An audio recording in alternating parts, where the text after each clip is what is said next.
Chapter 819. Inside a private clinic.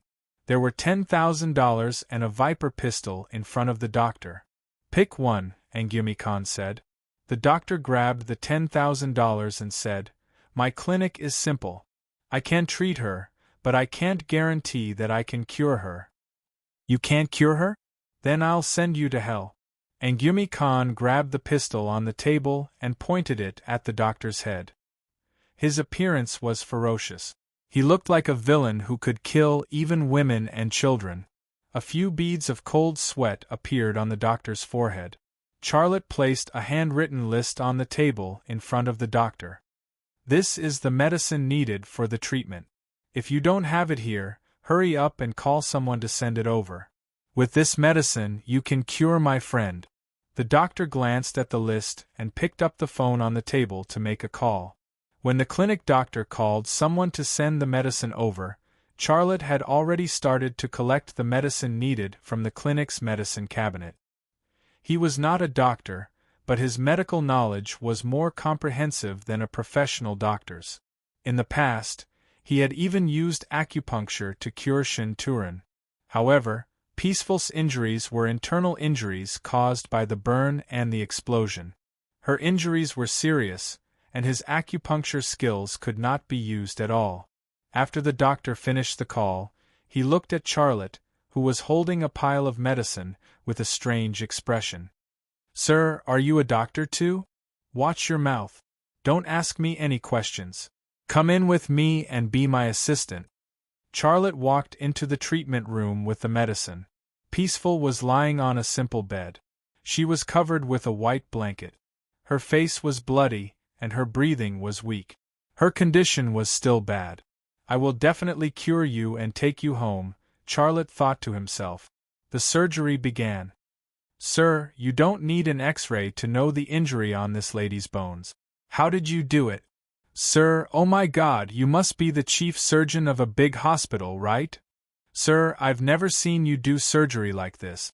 Your hands are more precise than a machine. How did you train to do that?" "Sir," time passed bit by bit, and the light of dawn dispersed the darkness.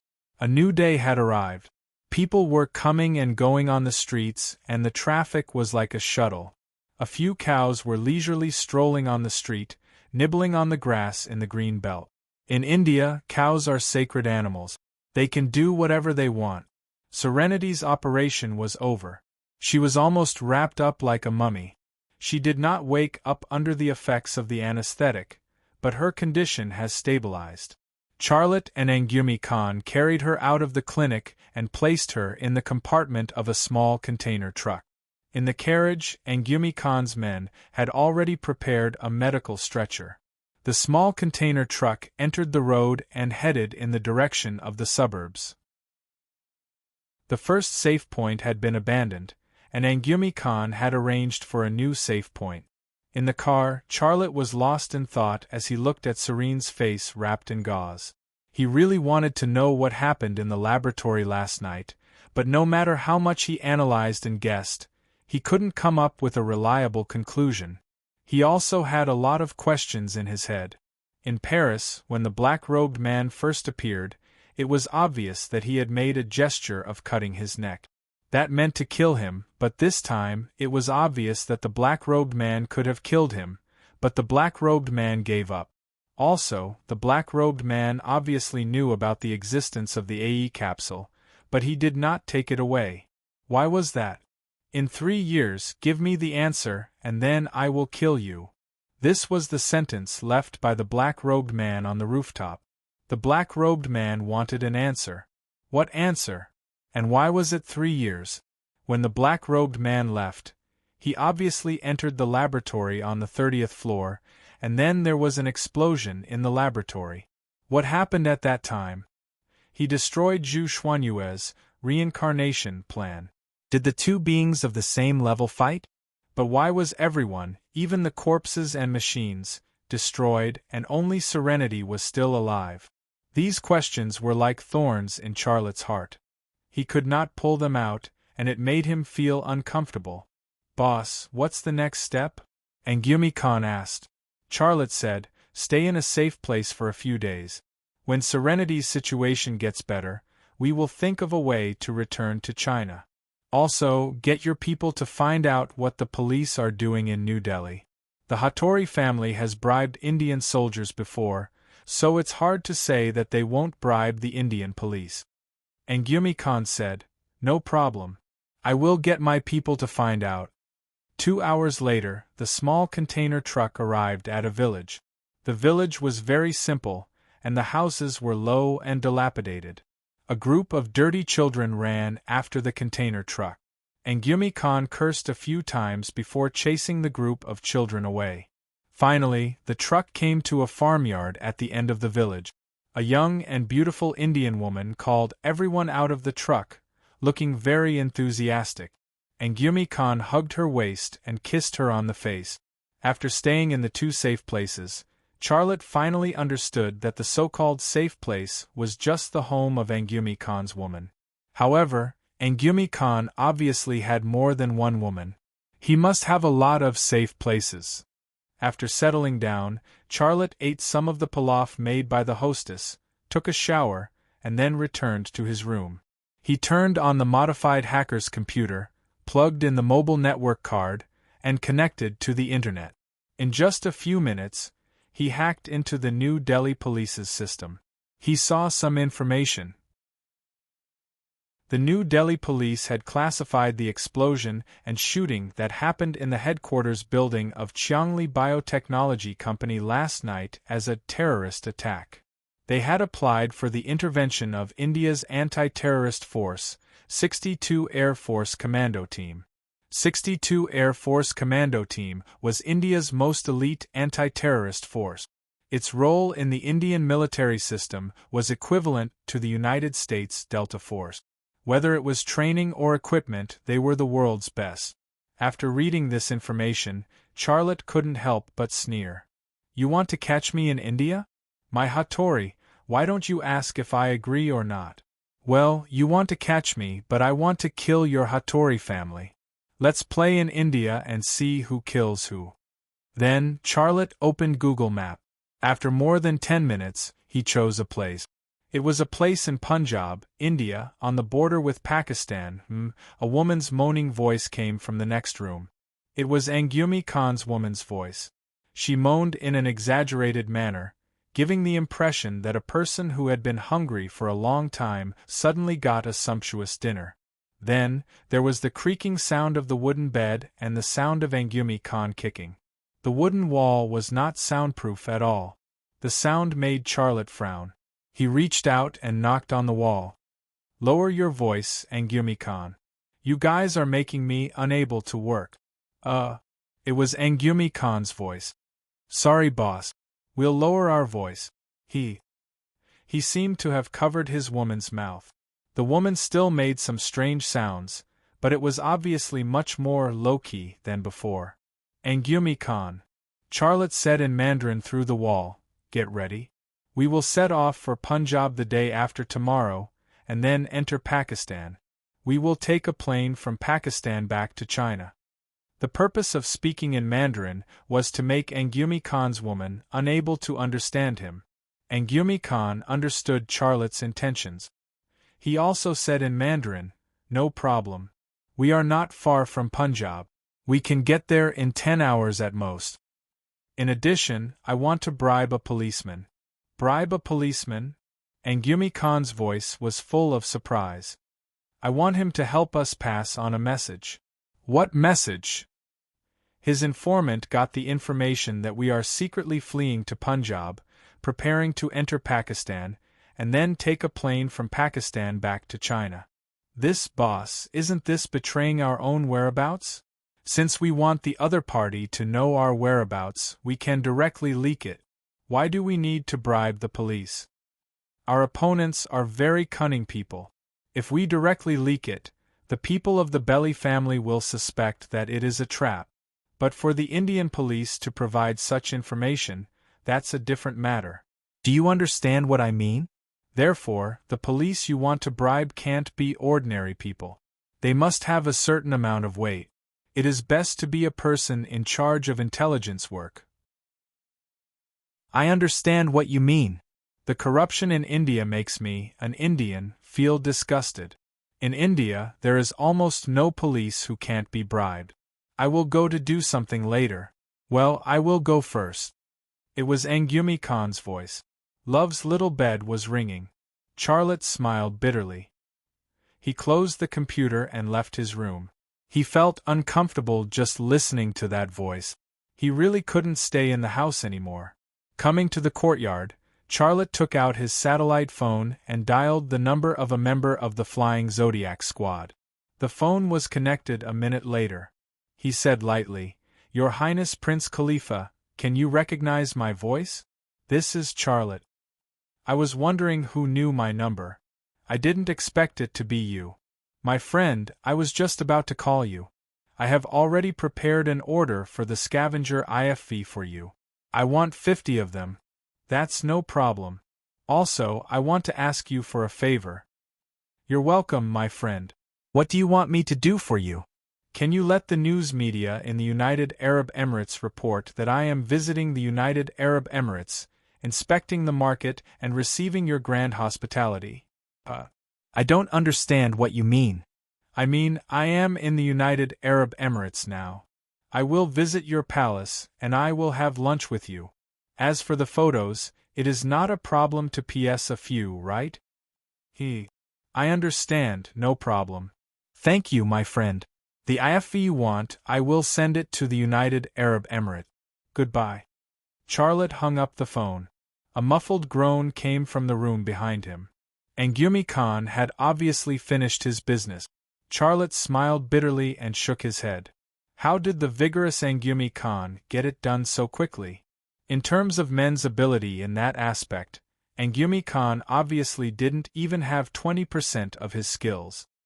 He didn't know why, but amidst all these chaotic thoughts and feelings, my Hattori's appearance suddenly appeared in his mind, as well as her smooth and exquisite skin that was even more beautiful than silk. Chapter 820. That night, the New Delhi TV broadcasted the news of the terrorist attack on the Qiangli Biotechnology Company, but there was no scene of a gunfight. There were only pictures of firefighters fighting the fire and police evacuating the crowd. The spokesman of the New Delhi police also appeared on camera. He condemned the terrorist attack and hinted that the terrorists were terrorists from the East. He was very subtle and deliberately mystifying. Obviously, someone had been bribed and said so according to the wishes of the briber. It was not difficult to guess who the briber was. It was my Hattori, who represented the Hattori family. It was not that my Hattori did not want to put Charlotte's photo up as a wanted terrorist, but the briber did not dare to do so. Charlotte was not only an important figure in China's military industry, but also the vice president of China's Academy of Sciences. Such an important figure, if the Indian police said he was a terrorist, then the matter would not be under the control of the Hattori family. Some things could not be done with money. My Hattori should be very clear about this. If she wanted to deal with Charlotte, she could only do it in the dark. Even in a place like New Delhi, she did not dare to take any action openly. On the same night, after using hacking, Charlotte finally found out that the young man was Hattori Masao's illegitimate son. This result surprised Charlotte. He did not expect my Hattori to have such a younger brother. Hattori Tsukihito, Hattori Masao's son. We will meet again. Xia Lei's lips curled into a cold smile. Then, according to the My Hattori's private number that he hacked, he quickly found My Hattori's location through satellite positioning. My Hattori's location surprised him. She was actually in the UAE embassy in New Delhi. After locating My Hattori's location, his first thought was to hack into the security system of the UAE embassy in New Delhi. But after thinking about it, he gave up. No matter how good a hacker was, it was impossible to be traceless. If he attacked the security system of the UAE embassy in New Delhi, the other party was likely to discover him and lock onto his current location. At that time, the situation would become even worse. As the world's hegemon, the UAE's electronic warfare prowess was also at its peak. The security systems of the UA Intelligence Department and overseas agencies were also controlled by specialized electronic warfare unit. Unless it was absolutely necessary, he didn't want to step into this minefield. My Hattori's position made Charlotte worried. The Hattori family had cooperated with the CIA during the Tavang battle in Xi province. Would they not cooperate this time? It was conceivable that if my Hattori leaked his information in India to the CIB, would the CIB still be idle?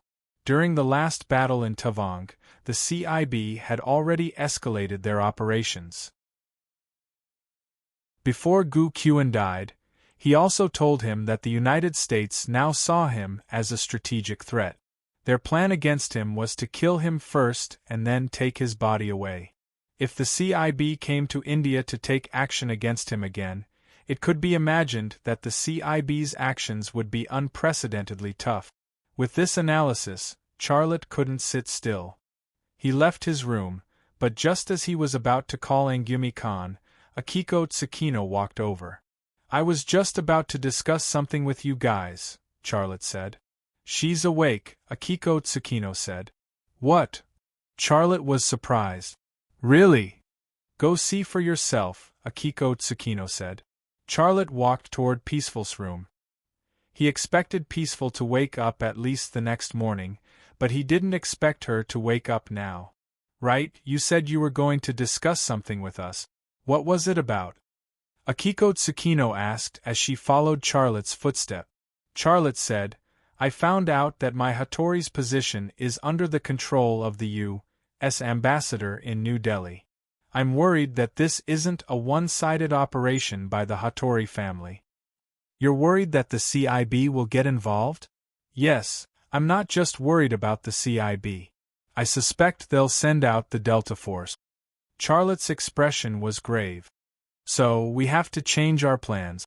We can't wait until the day after tomorrow to leave. We have to leave here as soon as possible." "Okay, you go see Peaceful. I'll tell the others to get ready." Akiko Tsukino turned around and left. Charlotte entered Peaceful's room. The light in the room was dim, and there was a thick smell of medicine in the air. Peaceful was lying on a medical stretcher. Her body was covered in gauze. Only her nose, eyes, and mouth were exposed. There was a wooden stick next to the medical stretcher. There was an IV drip hanging from the wooden stick. It was dripping anti-inflammatory liquid to Peaceful. Her skin was burned in many places. Although she had done the relevant treatment, the inflammation had to be controlled. Otherwise, the burned skin would become inflamed, festered, or even sick. Peaceful seemed to sense someone getting close to her. She slowly opened her eyes and looked at Xiaolei. Her lips moved, but she only made a sound. Xiaolei was shocked. Charlotte sat on a wooden stool next to the stretcher and said with concern, "It's okay. You're safe now. You'll be fine in a few days." Although he said that, his heart was very heavy. Her skin was burned in many places, especially the skin on her face. It had almost destroyed her entire face. With this level of burn, even if she had plastic surgery, she would have to go through dozens of surgeries, big and small. Plus, there was no guarantee that she would recover completely. She was so young and beautiful, but something like this had happened to her. How was she going to face the rest of her life? "You." Peaceful's mouth finally made a clear sound, but it was only one word. She still looked very weak. Charlotte gently patted the back of her hand and warmly said, "Don't worry. You are still very weak. You'll be fine in a few days." "Yes." Peaceful said one more word. Charlotte was shocked. "Who?" Peaceful said the third word. This sentence made Xiaolei completely stunned. That was the first thing Peaceful said when she woke up. However, regardless of whether she was in Jing or in Jing with Zhu Xuanyue's existence, it was impossible for her not to recognize him. Had the explosion in the lab damaged her brain and made her lose her memory? With Zhu Xuanyue's existence, even if a cannon was fired at her, it would not have damaged her brain. But if she was a pure tranquility, she wouldn't have survived that kind of explosion. Looking at the woman lying on the sickbed, whose face could not be seen clearly, Xia Lei suddenly had a question in his heart. Who was she in front of him? He stared at Peaceful, and Peaceful looked at him. A minute passed. Who are you? Peaceful managed to complete the sentence. Don't you remember me? Charlotte turned his face. I am Charlotte. Charlotte, do you remember me? Peaceful shook her head and asked, Who am I? Charlotte was shocked again. She did not even remember who she was. Who am I? Peaceful's voice was getting clearer and more coherent. She did not have the weakness of a critically ill patient. Charlotte's heart jumped. His left eye twitched. The bandages on Peaceful's body disappeared. Soon he could see her skin. The burned skin was scabbing over. The scabbing was a sign that she was about to recover. Under normal circumstances, the burns on her body would need at least 10 to 20 days to heal to the point where they would scab. She, on the other hand, had only used 20 hours. Not only were her wounds recovering quickly, but her mind was recovering quickly. This could be seen from the way she spoke. When she first woke up, she was very weak and couldn't even speak a complete sentence. However, in just a few minutes, she had recovered to a very objective state and could speak a complete sentence. Many thoughts flashed through Charlotte's head. He was not sure who the woman in front of him was. He tried to use his X-ray ability to see through her face, but her face was full of scars. He could not see her whole face. If he removed the layer of scars, he could see blood and flesh. Her skin had not recovered. After a short silence, Charlotte tried to ask, You are Peaceful. Peaceful? Who is Peaceful? Her eyes looked very confused. Zhu Xianyue? Charlotte tried again. Zhu Xianyue? Who is Zhu Xianyue? Her eyes looked even more confused. Charlotte panicked. Do you remember what happened in the lab? I remember it was black. Was it the person in the black robe? No, it was the black sky. Do you remember the bodies? 3 bodies. Gu Qian's, a blonde woman's, and a black-haired woman's. Were the 3 bodies blown up? You are so noisy. I am going to sleep.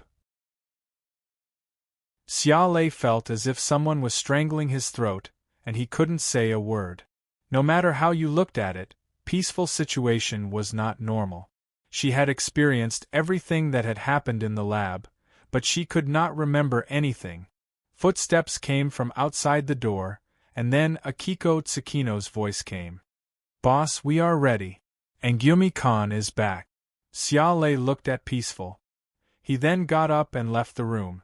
The 6 members of the Zodiac team were in the yard outside the house. They were all carrying backpacks. They looked like they were ready to go. And Gyumi-kan, how is the thing I asked you to do? Charlotte asked. I took your money and went to New Delhi, and Gyumi-kan said. I found an officer in charge of collecting and processing information. He agreed to follow our request. When we arrive in Punjab, he will put the information you designed into their information system. Are you sure that person is reliable? Charlotte asked. And Gyumi-kan said, How reliable can a person be if he can be bought with $20,000? But we don't want loyalty. We just want him to do something easy. He will do it. If he does not do it, my people will make him suffer. They will make him do what he needs to do. Then, there is no problem, Charlotte said. Take Peaceful. We will go to Punjab tonight. Chapter 8:21. 10 hours later, in Punjab, India and Pakistan border area. Outside the car window was a barren landscape, barren hills, and a desert made of rocks and gravel that stretched as far as the eye could see. The tires screeched on the bumpy roadside and rolled up thick dust. In this place, not to mention people, not even a mouse could be seen. Mice also needed food and water, and this place lacked these 2 things the most. Boss, we'll be in Pakistan after crossing that mountain. And Gyumi-kan pointed to a mountain in front and said, It's called Bone-Burying Mountain. There was a war here and many people died here. That's how the name Bone-Burying Mountain came about. Charlotte looked up and saw that this mountain was a standard stone mountain. It was full of large and small rocks and cliffs, making it very difficult to climb. Such a terrain was the most suitable for fighting a battle where the enemy outnumbered the enemy. This was also the reason why he chose this place. This was the burial place he carefully prepared for the Hattori family. Another reason why he chose this place to deal with the Hattori family was that it was on the India-Pakistan border. If they let it go, they would be in Pakistan. If the situation changed and they needed to retreat, they could just cross the mountain. Given the relationship between Pakistan and China, not to mention Charlotte, even if an ordinary Chinese man encountered difficulties, the Pakistanis would do their best to help. Nguyen, give that guy a call.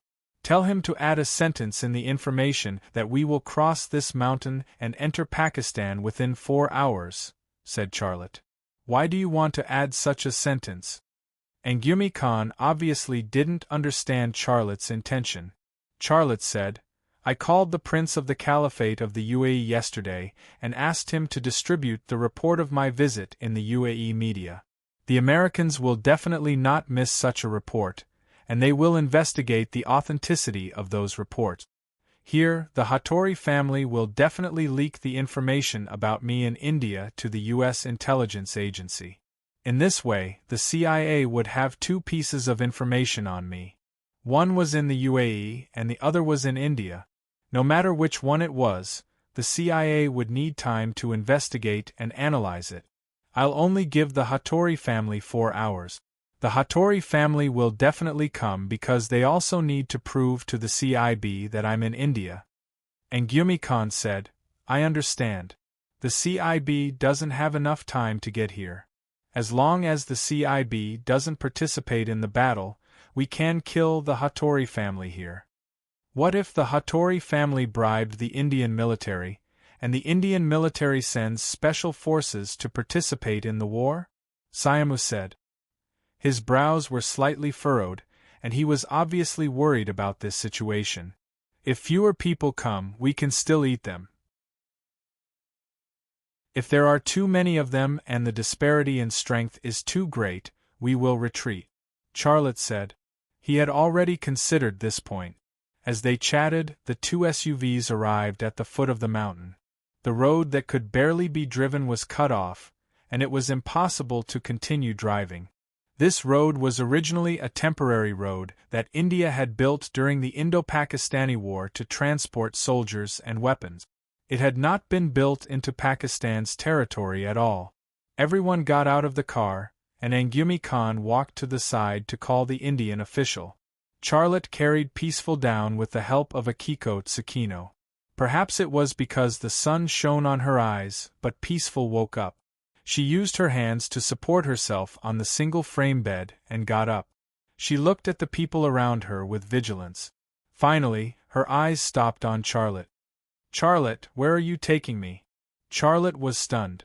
10 hours ago, not only did she not know who he was, but she did not even know who she was.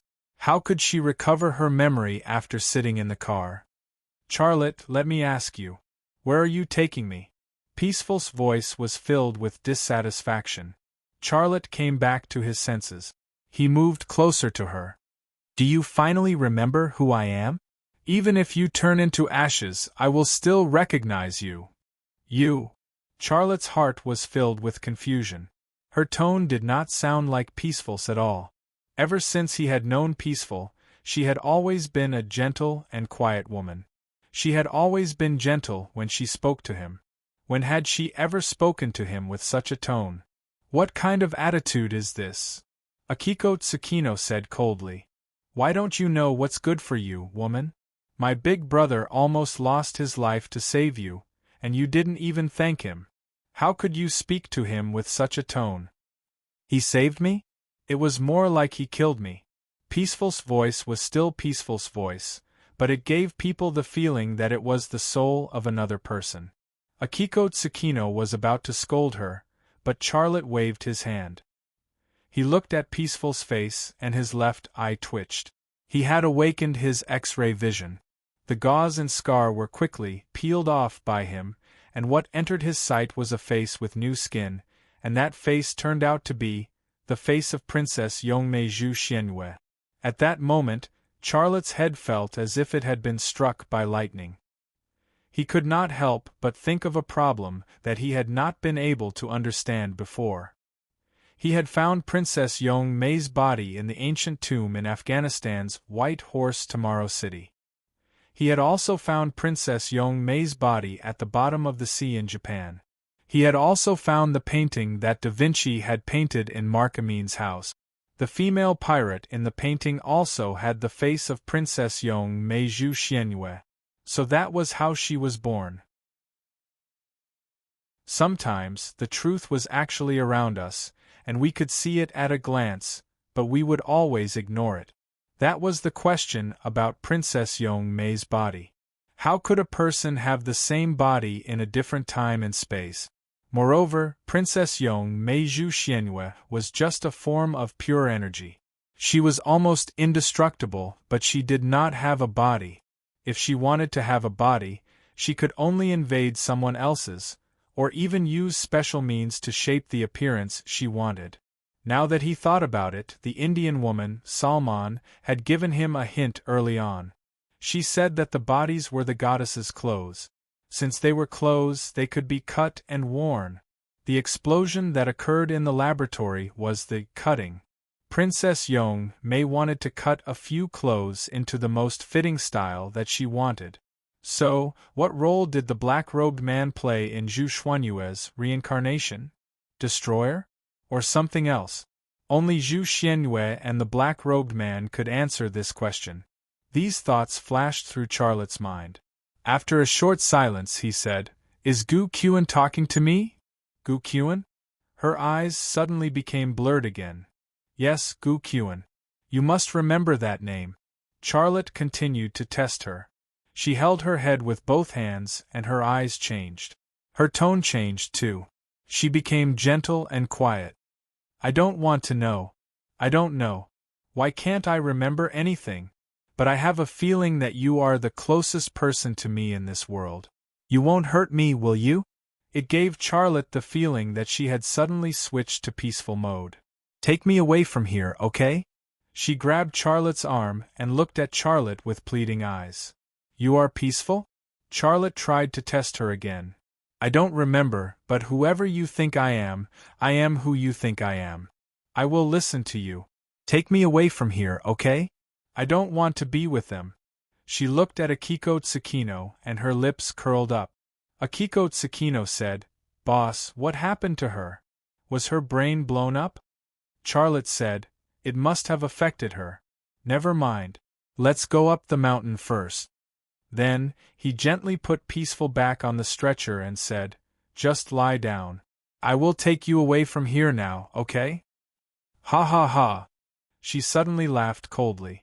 What are you afraid of? There must be someone chasing you, right? Xiaolei, you definitely can't escape this time. Gu Qian, is that you? Charlotte's head was spinning. Who is Gu Qian? I don't know why, but I hate you when I see you. If you fall and break your leg, I will be very happy, she said. Charlotte was speechless. Slap. Akiko Tsukino, who was going to move the stretcher, waved her hand and slapped the back of her head. She angrily said, Your brain is broken, but mine is not. If you say something rude again, I will break your neck. Perhaps it was because she was hurt, but she was quiet and didn't say anything. Charlotte and Akiko Tsukino carried the stretcher up the mountain. Although he had saved Peaceful, he was not happy at all. He was even full of sadness. If this was Jing Jing's fate, then wasn't her life too tragic? She had scarcely had a few happy days. At the same time, a new question popped up in his mind. He suspected that Gu Qian's resentful soul seemed to have manifested, and Peaceful soul also manifested. What about Zhu Xuanyue's? Wasn't she the most powerful soul? She had cut the clothes, but she couldn't wear them? Or was she sleeping in the clothes for some reason? One question after another was driving him crazy. And Gyumi Khan caught up with him. Boss, it's done. He said he will immediately implant the information I gave him into India's anti-terrorist intelligence network. I believe the Hattori family will get the information in a few minutes. Very good, they will use the satellite to search this area, and then they will find the car we abandoned. In that case, they will be even more sure that the information is true. Charlotte's face finally showed a trace of a smile.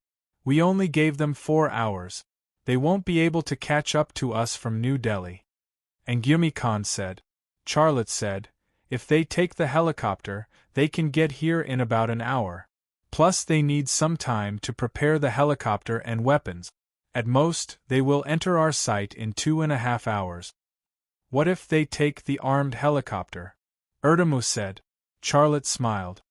Then we will take the helicopter.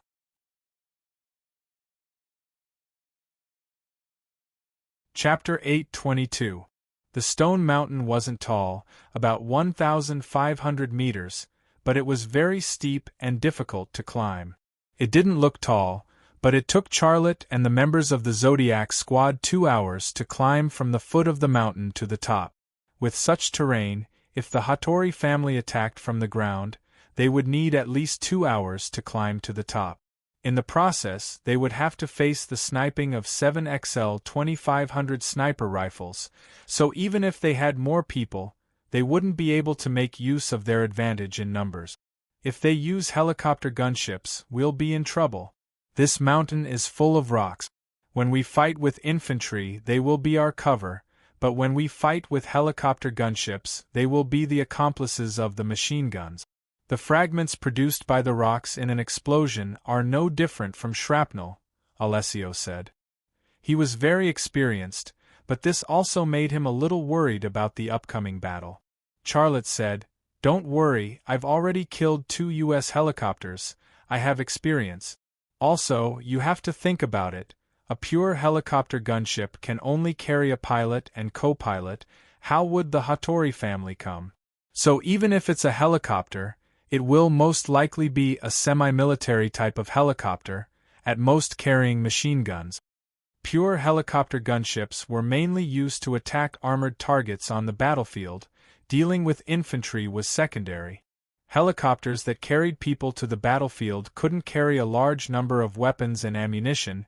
The usual method was to install heavy machine guns on both sides of the cabin, and then let people operate them. And Charlotte had indeed killed 2 such helicopters, so he had a certain amount of experience. I'm not worried at all fighting with you, Alessio smiled awkwardly. His analytical ability couldn't be compared to Charlotte's. Liar, Yelena interrupted. What are you talking about? Alessio glared at Yelena. Do you think I'm afraid? In every battle, I'm the one who doesn't rush to the front. All right, stop arguing. Charlotte stopped them before they started arguing. He took out a simple map he had drawn, spread it out on a rock, and began to arrange. Alessio, you go to this point. Yelena, you go to this point. Erdemo, you go to this point. Siamu, you go to this point. And Gyumi Khan, you go to this point. There were 6 circles drawn on the simple map. These 6 circles circled around the entire peak of the mountain. Some were high, while others were low. This was a very smart arrangement.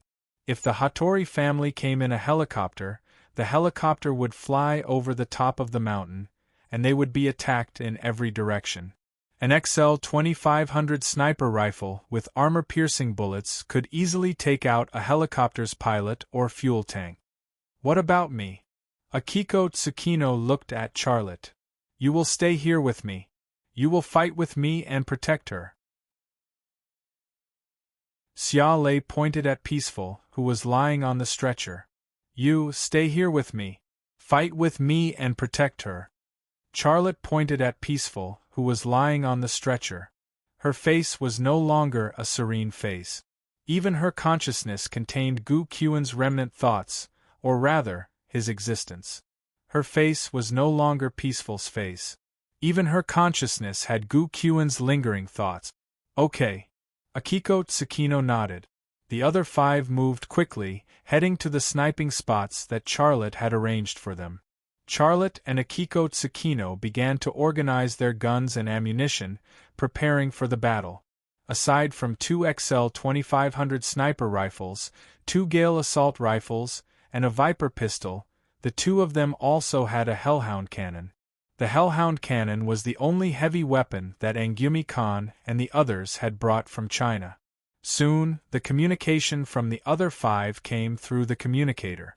They were in position. All that was left was to wait for the prey to fall into the trap. "Boss, have you ever thought of another situation?" After adjusting the XL 2500 sniper rifle in her hand, Akiko Tsukino said this. Charlotte glanced at her. "What situation are you referring to?" "The 2 Hattori family people you mentioned, Hattori Tsukihito and my Hattori, seem to be very timid people. If your analysis is correct, the CIB will need more time to gather enough people here. Will they not dare to come because they are afraid of you?" Akiko Tsukino said. Charlotte looked at the watch on his wrist. "The Hattori family will definitely come, and they are probably on their way." "Are you sure?" "I am sure." Charlotte looked in the direction of New Delhi. "Every time I go abroad, it is an opportunity for the CIB and the FA organization to capture or kill me. Once I return, they will lose their chance." "Do you think they will be willing to give up such a rare opportunity?" "No," Akiko Tsukino said. At this time, Serenity's voice came from the crater of a shell behind them. "I am itchy. So itchy. Where is she? I don't want to stay here." Akiko Tsukino looked back and frowned. "She is really troublesome. Let me knock her out, or else she will bring trouble during the battle." "Leave it to me," Charlotte said. He took a few steps back and then jumped into the crater.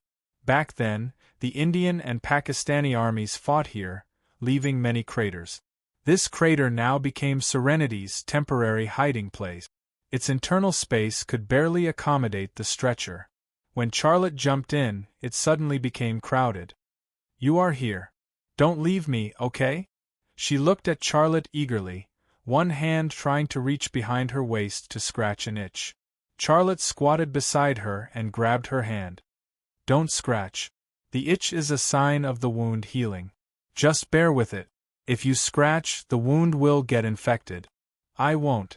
I just want to scratch. It's so itchy." She looked very naughty. "Be good." Charlotte put on a serious face and pretended to be angry. But his heart was sad. Although she was in the serenity mode, she was still in the state after she went crazy. Her mind was definitely no more than 10 years old. "Your name is Charlotte, right?" "Yes, I am Charlotte. Do you remember me?" "No, but I feel that you are very kind, like my family." She bent her neck and looked at Charlotte. She tentatively said, "Can I call you Uncle Xia?" "Charlotte, Uncle Xia, can you help me scratch? I really feel uncomfortable," she begged. "Okay, I will scratch, but after that, you have to be obedient and stay here. Don't move, okay?" Charlotte said. "Okay, I will listen to you." She looked very obedient. Charlotte reached behind her waist and found that she had untied the gauze there.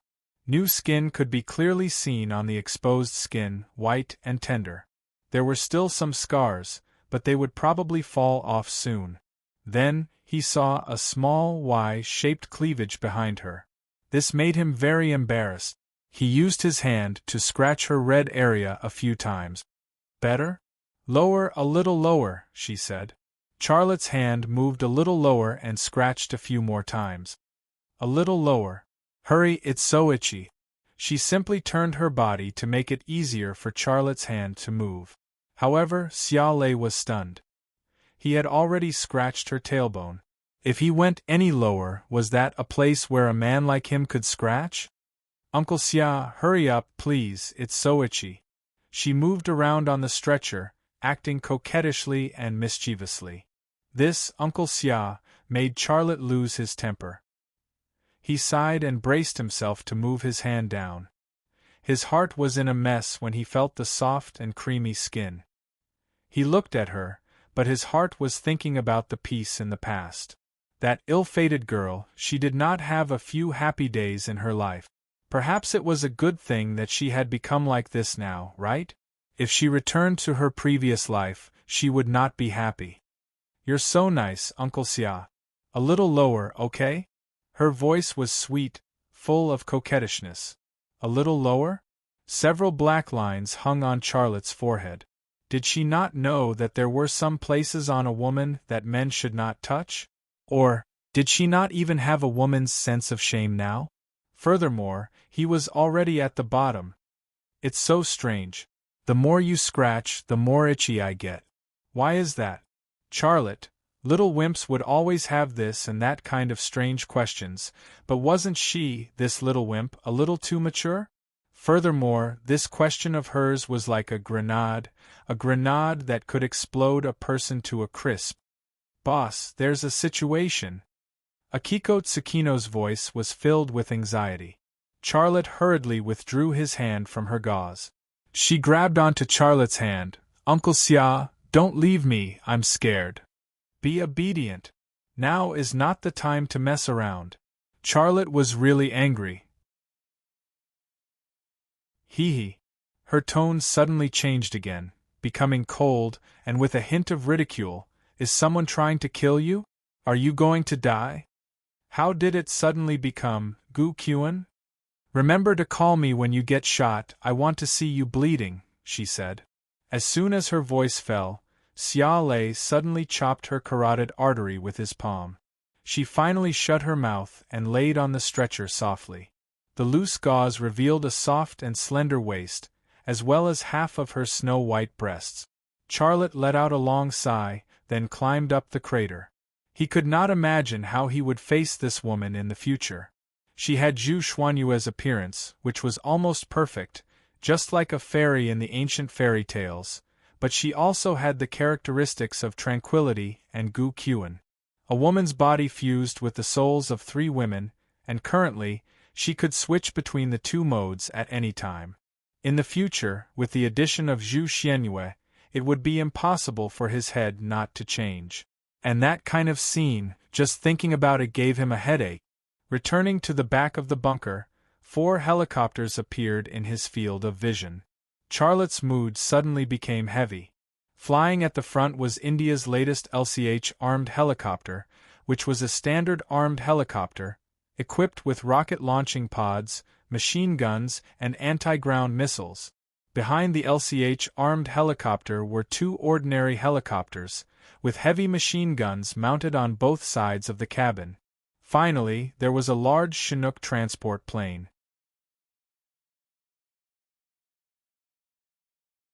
Chapter 8:23. The 4 helicopters were getting closer and closer. When they were 2 kilometers away, Charlotte saw the logo on the body of the first LCH helicopter. It was the logo of the 62nd Air Force Commando, an elite anti-terrorist force in India. Then he saw the armed personnel sitting in the cabin. The first armed helicopter had 2 Commando Special Forces pilots sitting in it. The armed personnel in the 2 helicopters behind wore black combat suits without any logo.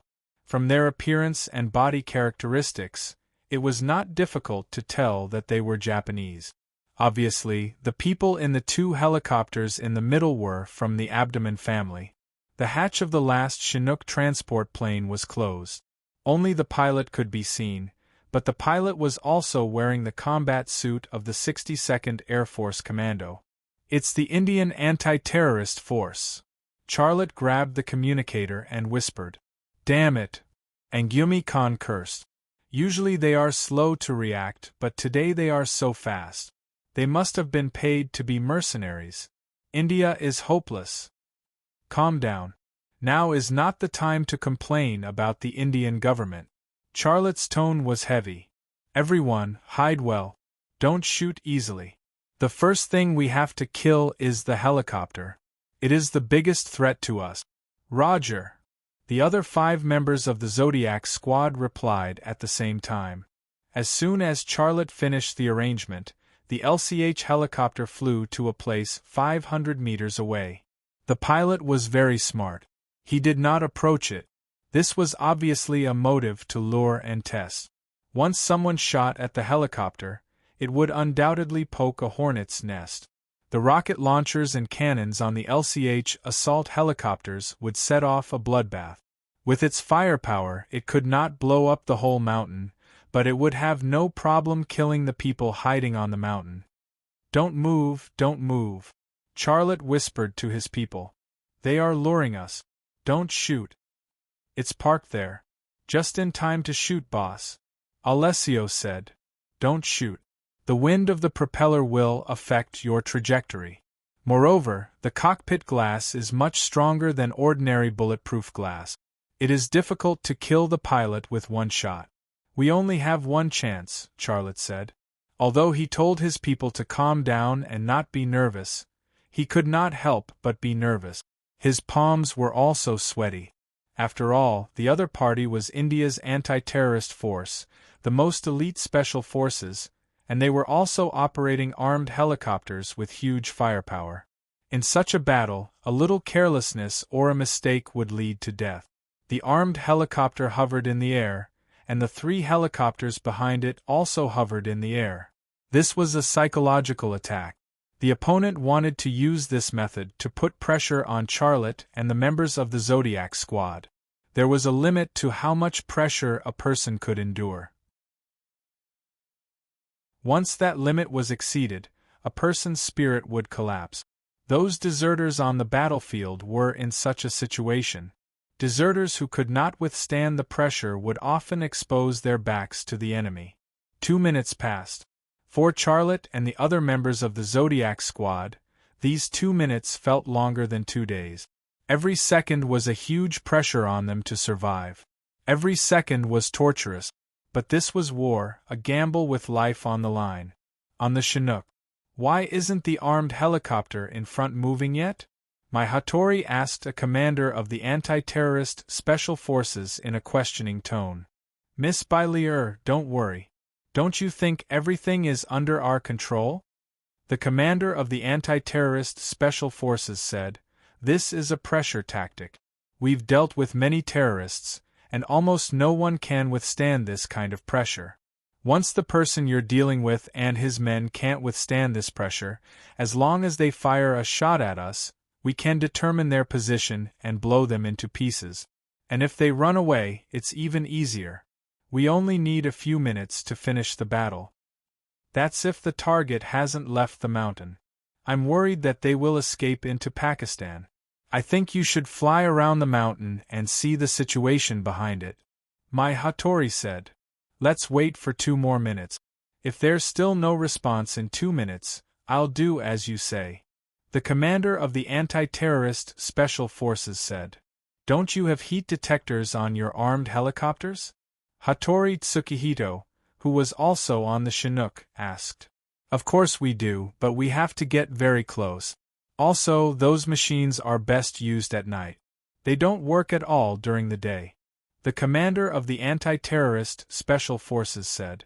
Hattori Tsukihito didn't say anything, but from his expression, it was obvious that he wasn't satisfied with the commander of the anti-terrorist special forces' method and explanation. My Hattori anxiously looked at the watch on her wrist and waited for the 2 minutes to pass. Soon, another 2 minutes passed. "Time's up. Let the armed helicopter fly over the mountain to take a look," my Hattori urged. "Miss Bailier, why are you in such a hurry?" The commander of the anti-terrorist special forces didn't immediately give the order. My Hattori said, "You don't know how cunning the person we're dealing with is. Did you know that not long ago, he killed 50 of your Mountain Division soldiers by himself?" "He killed 50 Mountain Division soldiers by himself?" The Indian commander sneered. "Miss Bailier, are you joking with me?" "I'm not joking with you. Let me tell you, this is the India-Pakistan border," my Hattori said. "The appearance of your 4 helicopters here, once they're discovered by Pakistan's radar, their fighter jets and ground forces will quickly respond. The Pakistanis definitely don't want us to hurt this guy.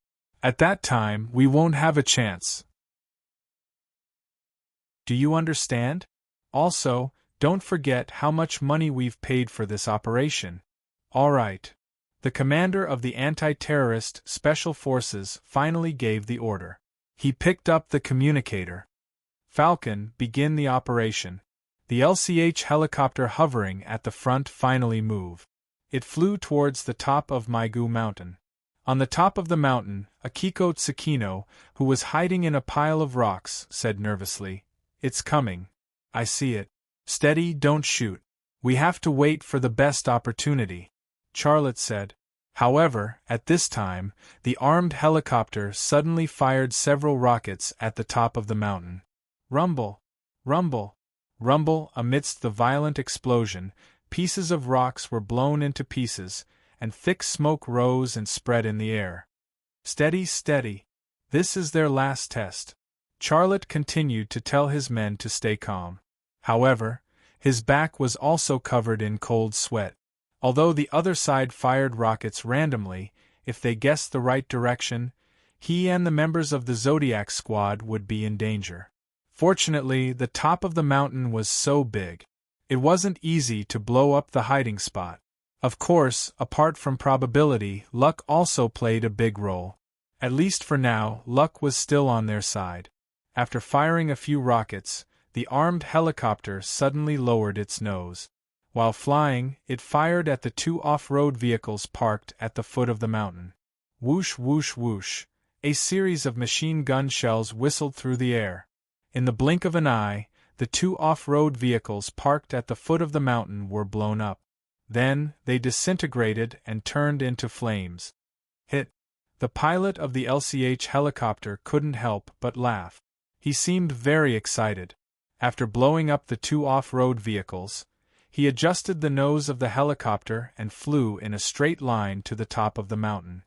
He didn't realize that the LCH helicopter he was piloting was almost at the same height as the top of the mountain. Now, fire! Charlotte suddenly ordered. Almost at the same time, 7 sniper rifle armor-piercing bullets flew straight into the cockpit of the armed helicopter. At that moment, the bulletproof glass of the cockpit of the armed helicopter was shattered. The pilot behind it was killed on the spot. If this process was replayed in slow motion, it would be that 4 sniper rifle bullets broke the cockpit glass, and the remaining 3 pierced the body of the pilot. Because the position of the sniper was different, the time it took for the bullets to hit the target was also different. The first 4 bullets broke the bulletproof glass, and the last 3 killed the enemy. All of this was not a coincidence, but a precise calculation. The armed helicopter that had lost its pilot flew over the top of the mountain and fell to the ground behind it. The co-pilot in the co-pilot's seat hurriedly unbuckled his seatbelt, but just as he was about to reach out and pull the armed helicopter up, the ground suddenly enlarged in his vision. Boom! Flames rose into the sky, and the fuel tank and ammunition exploded. The loud explosion could probably be heard from 10 miles away. Kill them! The commander of the anti-terrorist special forces in the Chinook helicopter seemed to have entered a berserk mode.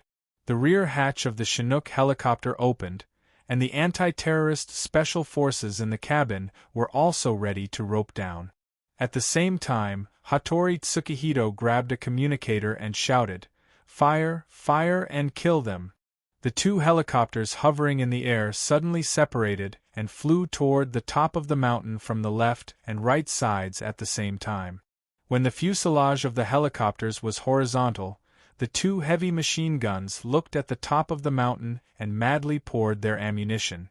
Machine gun bullets fell one after another, hitting the rocks on the top of the mountain like a storm. However, they weren't machine guns.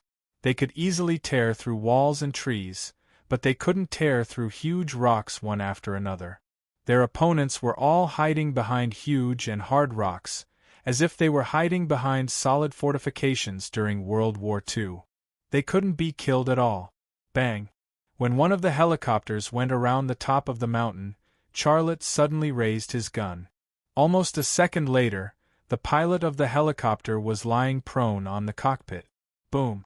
One of the helicopters carrying the armed personnel of the Hattori family also fell. The remaining helicopter was like a bird that was frightened by the mere twang of a bow. It quickly lowered its body height and retreated to the side. It only stopped when it was 4,000 meters away from the helicopter. Then, it crazily fired at the top of the mountain. The range of the heavy machine gun was far longer than the range of the sniper rifle, but there was no accuracy to speak of at such a distance. It could only use this method to suppress the people on the top of the mountain and buy time for the Chinook transport helicopter to land. The Chinook helicopter rushed to the bottom of the mountain. Ropes were hung down, and the anti-terrorist special forces, who were armed to the teeth, jumped out of the cabin one after another. Charlotte, who was carrying the hellhound cannon, said to his subordinates, "Steady, steady, don't shoot first, wait for them to get closer."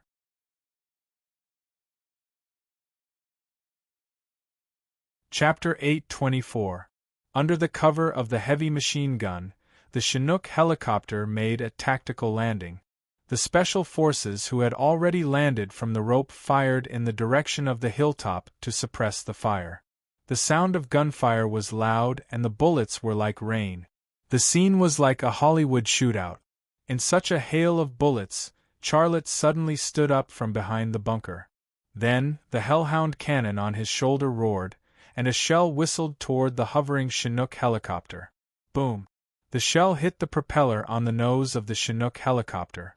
Flames rose to the sky, and the nose of the Chinook helicopter was instantly torn apart and smashed. The rest of the fuselage crashed to the ground and rolled 2 times before coming to a stop. No one thought that Charlotte would have such a heavy weapon in his hands. If they had known in advance, even if the pilot of the Chinook was given 100 guts, he would not have dared to land within the attack range of the hellhound cannon. However, there was no medicine for regret in this world. After a successful shot, Charlotte retreated. Almost at that moment, a few bullets flew past his head. "Well done!" Akiko Tsukino could not help but cheer and even patted Charlotte on the shoulder. Using a cannon to hit a helicopter was almost impossible in the military world. However, it also depended on what kind of cannon it was. If it was the hellhound cannon of the Rema group, it could be done in a specific environment, such as this one. Be careful, these people are not ordinary characters. They are the most elite anti-terrorist special forces in India. Charlotte did not relax. Just as he spoke, he had completed the second reloading of the hellhound cannon. Now, there was only one helicopter left, but the helicopter did not dare to approach the hilltop at all. The machine gunners on the side of the cabin operated the heavy machine gun and madly poured ammunition on the hilltop. They were so ferocious that they wanted to use the machine gun in their hands to raise the entire hilltop to the ground. However, this was simply wishful thinking. The pilot did not dare to fly into the firing range of the XL 2500 sniper rifle, and even more so, he did not dare to fly into the firing range of the hellhound's cannon. But he maintained a distance of 4,000 meters, and the accuracy of the heavy machine gun on the helicopter was almost zero. However, this kind of blind shooting also brought trouble to Charlotte and the members of the Zodiac squad. Bullets whizzed past their heads and around them. Who could guarantee that they wouldn't be hit by a stray bullet? Luck was something that could be said to be good or bad. If one's luck was bad at this time, it would be a matter of life and death. Under such suppressive firepower, the anti-terrorism special forces who had completed the rope landing had already gained a firm foothold and set up a battle line. With their help, the people in the Kurinigan helicopter took the opportunity to escape. But to them, the battle that lasted for a few minutes was like a nightmare. Damn it! The commander of the anti-terrorism special forces who crawled out of the cabin was going crazy. Who gave us this information? This is a trap. At this time, they did not even have time to save their own lives. Who would have the time to answer his question? My Hattori crawled out of the cabin and lay on the ground. She was the only one who was not wearing a combat uniform or carrying a weapon. She was wearing a sexy black leather short skirt, black stockings, and red high heels. She did not give off the impression that she was here to fight, but rather, a noble lady who came to watch a shooting movie. But little did she know that she was not watching a 2D movie, but a 3D movie. When the LCH helicopter was shot down, she was not nervous at all. It was not until the Chinook transport plane that she was on was destroyed by Charlotte and fell to the ground that she realized that things had gone out of her control. She also realized that she was not the one who was chasing after Charlotte, but Charlotte was the one who had set up an ambush to kill the Hattori family. The commander of the Indian Anti-Terrorism Special Forces suddenly rushed to my Hattori's side, grabbed her hair, and pressed a pistol against my Hattori's head. "Tell me, what's going on?" On one hand there was a death threat, and on the other hand there was the Indian commander who had lost control. Under the double pressure, my Hattori's face suddenly turned pale, and she could not even speak straight. "Tell me what the hell is going on?" The Indian Anti-Terrorism Special Forces commander roared. "We have suffered such heavy losses. How do you expect me to explain this to the higher-ups?" An LCH helicopter, a Chinook transport plane imported from the United States, and an ordinary helicopter. Such a loss was indeed impossible to explain to the military, especially when it involved the corruption of the Indian military. "Let her go." A cold voice came from behind. Before the Indian Anti-Terrorism Special Forces commander could turn around to look, a gun was pressed against the back of his head. A few of the anti-terrorism special forces nearby also pointed their guns at Hattori Tsukihito, who was pointing a gun at their commander. Someone even yelled at Hattori Tsukihito, "Be ****. Do you want to die? Put the gun down." There was no fear on Hattori's face. He raised the communicator in his hand to his mouth. "My people are still on that helicopter. As long as I give the order, they will shoot at you.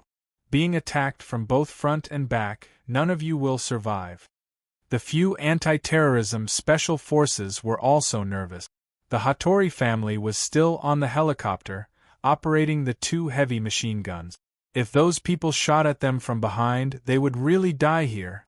"Wait!" The Indian Anti-Terrorism Special Forces commander moved the pistol against my Hattori's head. "Don't be impulsive, we are not enemies."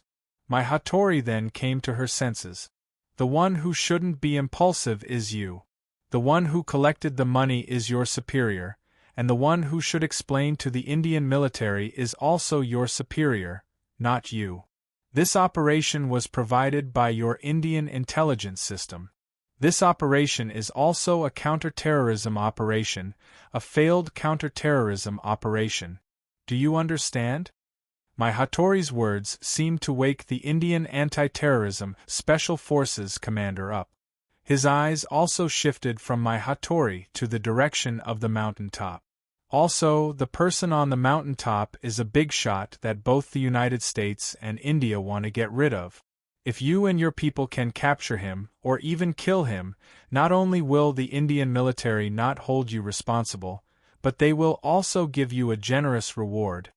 My Hattori seemed to have completely recovered. Her weapons were not guns, but her mind and her mouth. "Mr. Abdomen, let your people support us from the air. I want to kill those guys," the Indian Anti-Terrorism Special Forces commander said. "No problem." Hattori Tsukihito spoke to the communicator in Japanese. "Fly higher, maintain suppressive fire, and cooperate with the ground attack." "Roger." A Japanese reply came from the communicator. Also, Hattori Tsukihito lowered his voice. "Be smart.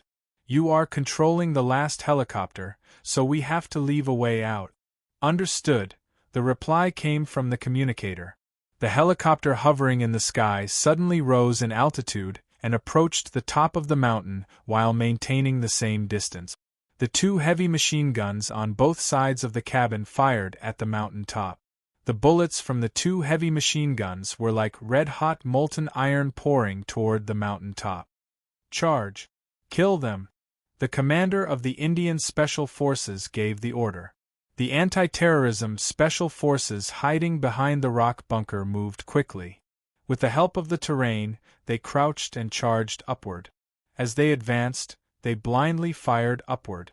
The people on the mountain top seemed to have drilled into the soil, and there was no response.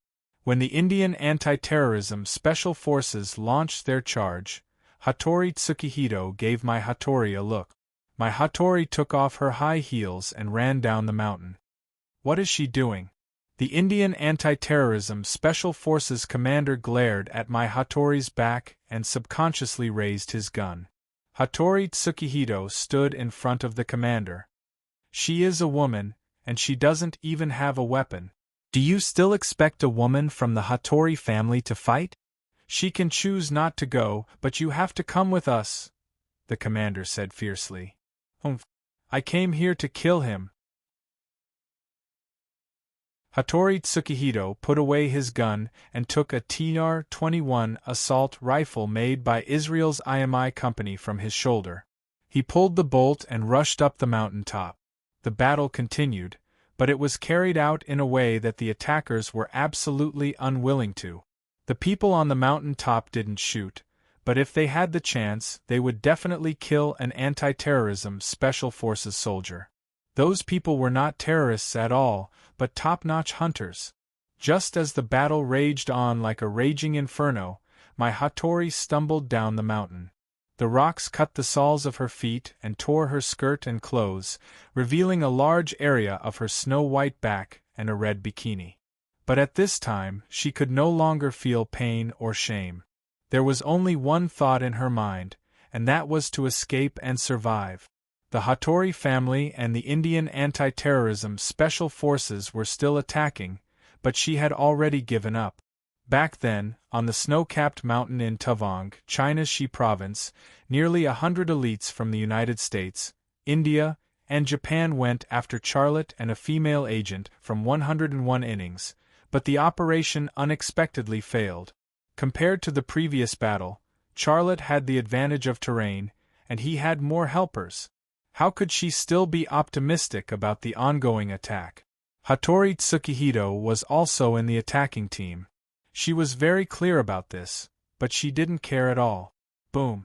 Suddenly, there was an explosion behind her. My Hattori, who was running, looked back in panic. She saw several Indian anti-terrorism special forces blown up by the explosion. A person's head drew a bloody parabola in the air and fell on a rock in front of her with a thud.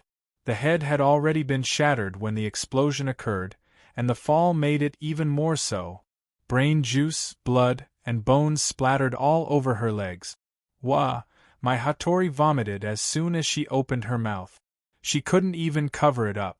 Bang bang bang! Bang bang bang! Charlotte's people suddenly began to fight back frantically. 6 Gale assault rifles were like crazy beasts, baring their fangs and brandishing their claws at the attackers. With an extremely fast rate of fire, a range comparable to a sniper rifle, and almost zero recoil, the power and performance of the Gale assault rifles produced by Rema Group far surpassed the rifles of the Indian anti-terrorism special forces. This counterattack collapsed the offensive of the Indian anti-terrorism special forces in the blink of an eye, and there were several corpses on the ground. Whoosh! A shell suddenly flew from the ground to the helicopter hovering in the sky.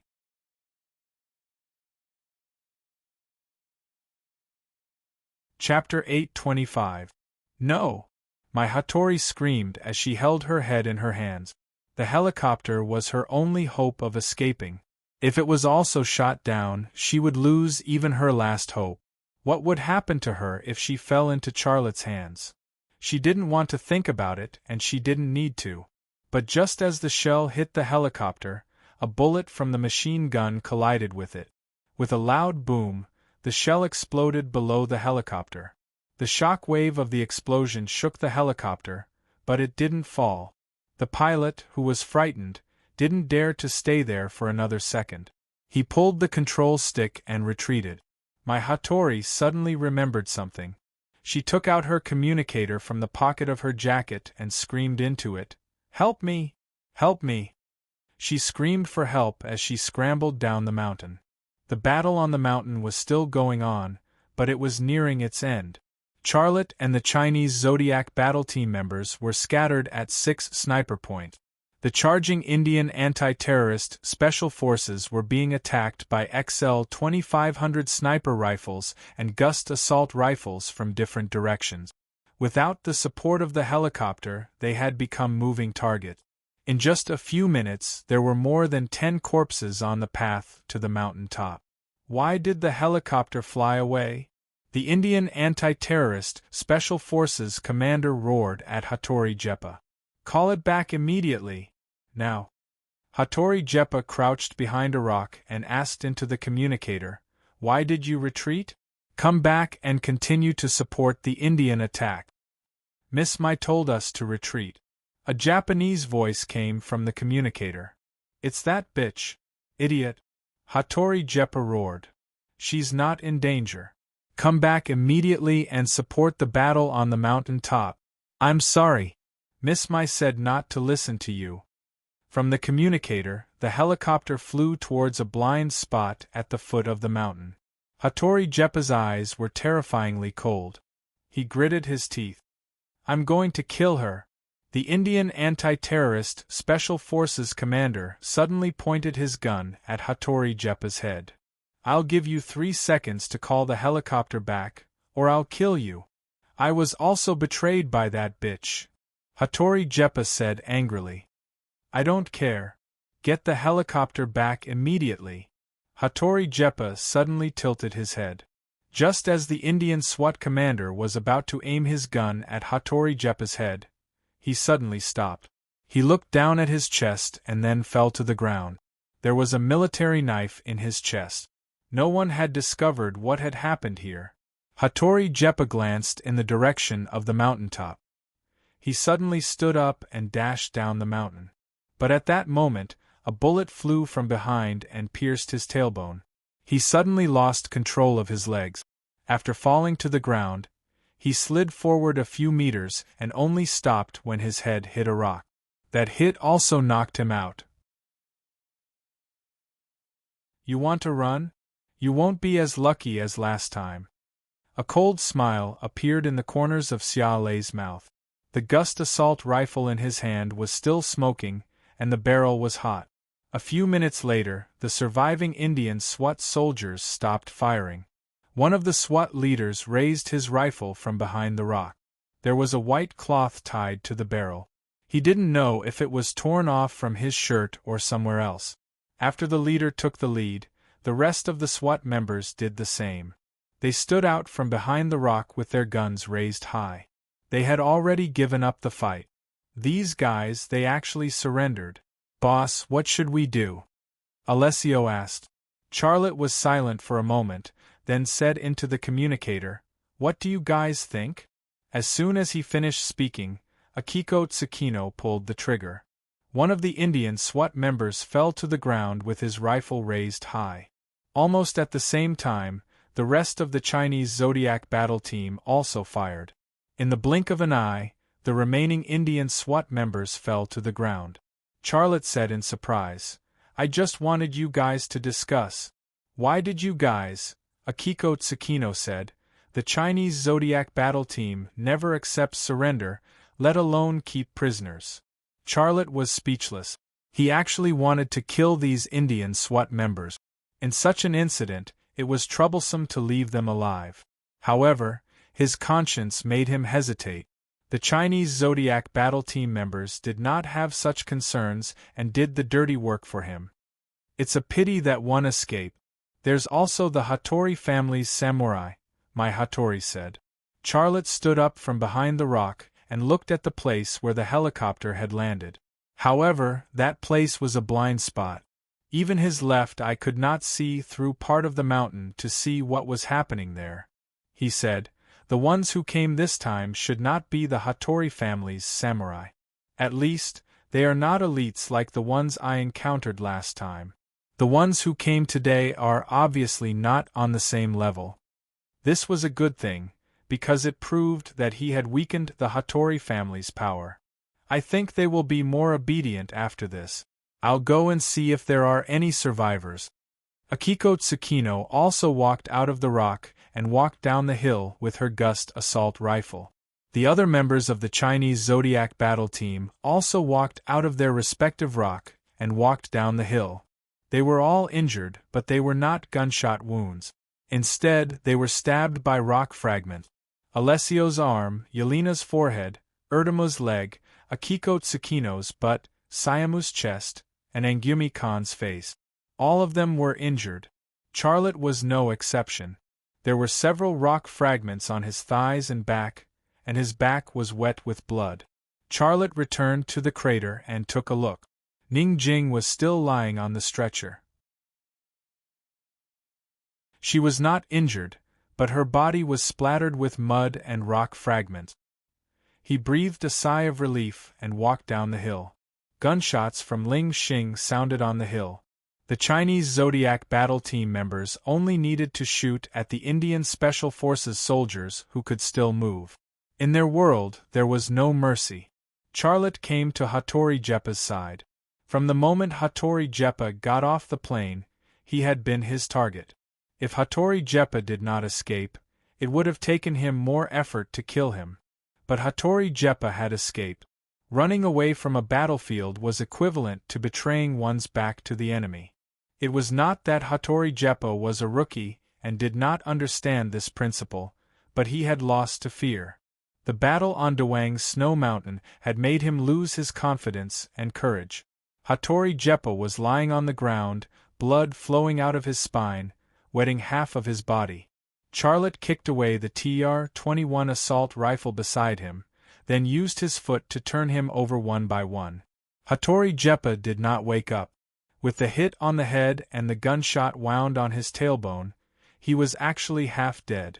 Charlotte squatted down and pressed his hand on Hattori Jeppa's philtrum point. But at this moment, a helicopter took off from the blind spot at the foot of the hill and quickly escaped. That woman escaped, Akiko Tsukino said. She is so cruel, she even betrayed her brother. Charlotte said lightly, isn't this in line with her interests? Hattori Jeppa is dead, and she will inherit the Hattori family business sooner or later. She's actually the biggest winner of this battle. Cough cough. Hattori Jeppa suddenly woke up. An unfamiliar face entered his line of sight, but he knew that this unfamiliar face was Xia Lei. He instinctively reached for the gun, but all he could grab was a rock. He tried to grab it, but the rock was mostly buried in the ground and he could not grab it. If he could grab it, he would definitely use it to smash Charlotte's head. Akiko Tsukino stepped on Hattori Jeppa's hand and slowly turned her foot. Hattori Jeppa gritted his teeth and did not make a sound. Charlotte said, "You guys tend to your wounds, leave him to me." Akiko Tsukino let go of her foot. The other members of the Chinese Zodiac battle team climbed up the hill, teasing each other on the way. "Yelena, your face is disfigured. Who will marry you in the future? Go away, you Indian monkey. You better take off your pants and check.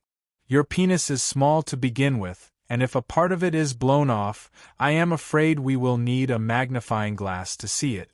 Akiko, do you want me to help you with the wound on your butt?" "Sure, come here. Why are you holding a knife? I was just joking with you." The hillside was filled with laughter. A smile appeared on Xia Lei's face. He pulled out his military knife and placed it on Hattori Jeppa's neck. He spoke in Japanese. "You've killed a few Bureau 101 brothers in Dawang. Today, I'll give them an explanation. You don't have a problem with that, do you? Idiot." Hattori Jeppa said angrily, "If you want to kill me, just kill me. Do you know that your sister sold you off? Don't mention that B***th in front of me. Do you hate her?" Charlotte's lips curled into a smile. "I think she is not bad. Her skin. TSK, it is great. She is also very good in bed, and very good at taking care of men. F***ck. Do it." Hattori Jeppa could not take such humiliation. "I can give you a quick death, but you have to answer one question," Charlotte said. "What is the relationship between your sister, my Hattori, and the CIA?" Hattori Jeppa spat a mouthful of blood on Charlotte's face. Charlotte wiped the blood off his face. Or is she part of the Japanese Secret Service? Why do you ask such a strange question? Charlotte said, she is the assistant of Ms. Folsom at Lockheed Martin Corporation. This is a very normal position, but she has done too many abnormal things. In France, she did not hesitate to sleep with me to get information from me. Then she set a trap for me. Now she has come to India to instigate this operation. Tell me, can I still see her as a normal person? Hattori Jeppa's eyes flashed. Charlotte said, she betrayed you. It is obvious that she wants to inherit the Hattori family business. Do you still want to protect her interests? She is part of the Hattori family. Even if she betrayed me, I will not betray the Hattori family. Go to hell, China pig. Hattori Jeppa opened his mouth and was about to spit at Charlotte again. But at that moment, Charlotte's military knife suddenly plunged into his mouth. It pierced his tongue and went into his throat. You should reincarnate as a fish in your next life.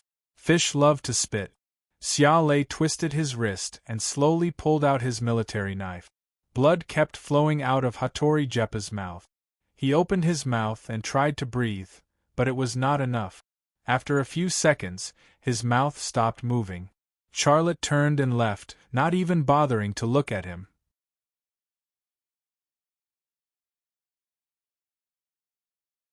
Chapter 8:26. The war that took place in the bone-burying mountain on the India-Pakistan border was an illegal war. The Indian military was simply unwilling to acknowledge its existence. Although the CIA knew of its existence, it was only limited to the top-secret files. Not a single media outlet in the world reported on this small-scale war. One day later, Pakistan, Peshawar. The distribution market was crowded with people. It seemed that there were more people than goods. Bullshit. A girl with a childish face and big breasts suddenly cursed, and then raised a cheap mobile phone high in her hand. But she didn't throw it down in the end. Instead, she cursed again. Damn, what a broken mobile phone. My man didn't give me the wrong phone number, right? Why can't I get through? I've already changed several mobile phones. Chief Sirami, how about I take a few sisters to kidnap that guy who sells mobile phones? A middle-aged woman approached the girl with a childish face and big breasts. Her expression was ferocious, as if she wanted to kill someone. Who would dare to deceive the chief of the White Hun tribe? Wasn't this courting death? You have big breasts and no brains. Sirami glared at her subordinates. This is Pakistan, not Afghanistan. Kidnapping requires legal responsibility. Do you understand the law? Then, she cursed again. Big breasts and no brains. The middle-aged woman stared at Sirami's towering big breasts and said with a mischievous smile, Chief, your breasts are bigger than mine. You should curse something else.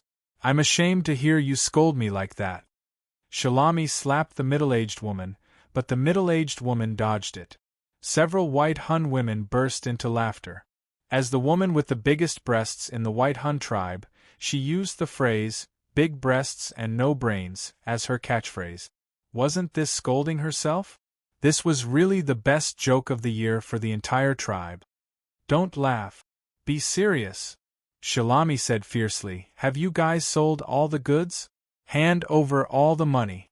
Several women came over and gave the money they earned from selling goods to Sirami. One of the honest old women handed a thick wad of US dollars to Shirami. How come there are so many? Shirami asked in surprise. I don't know, Chief.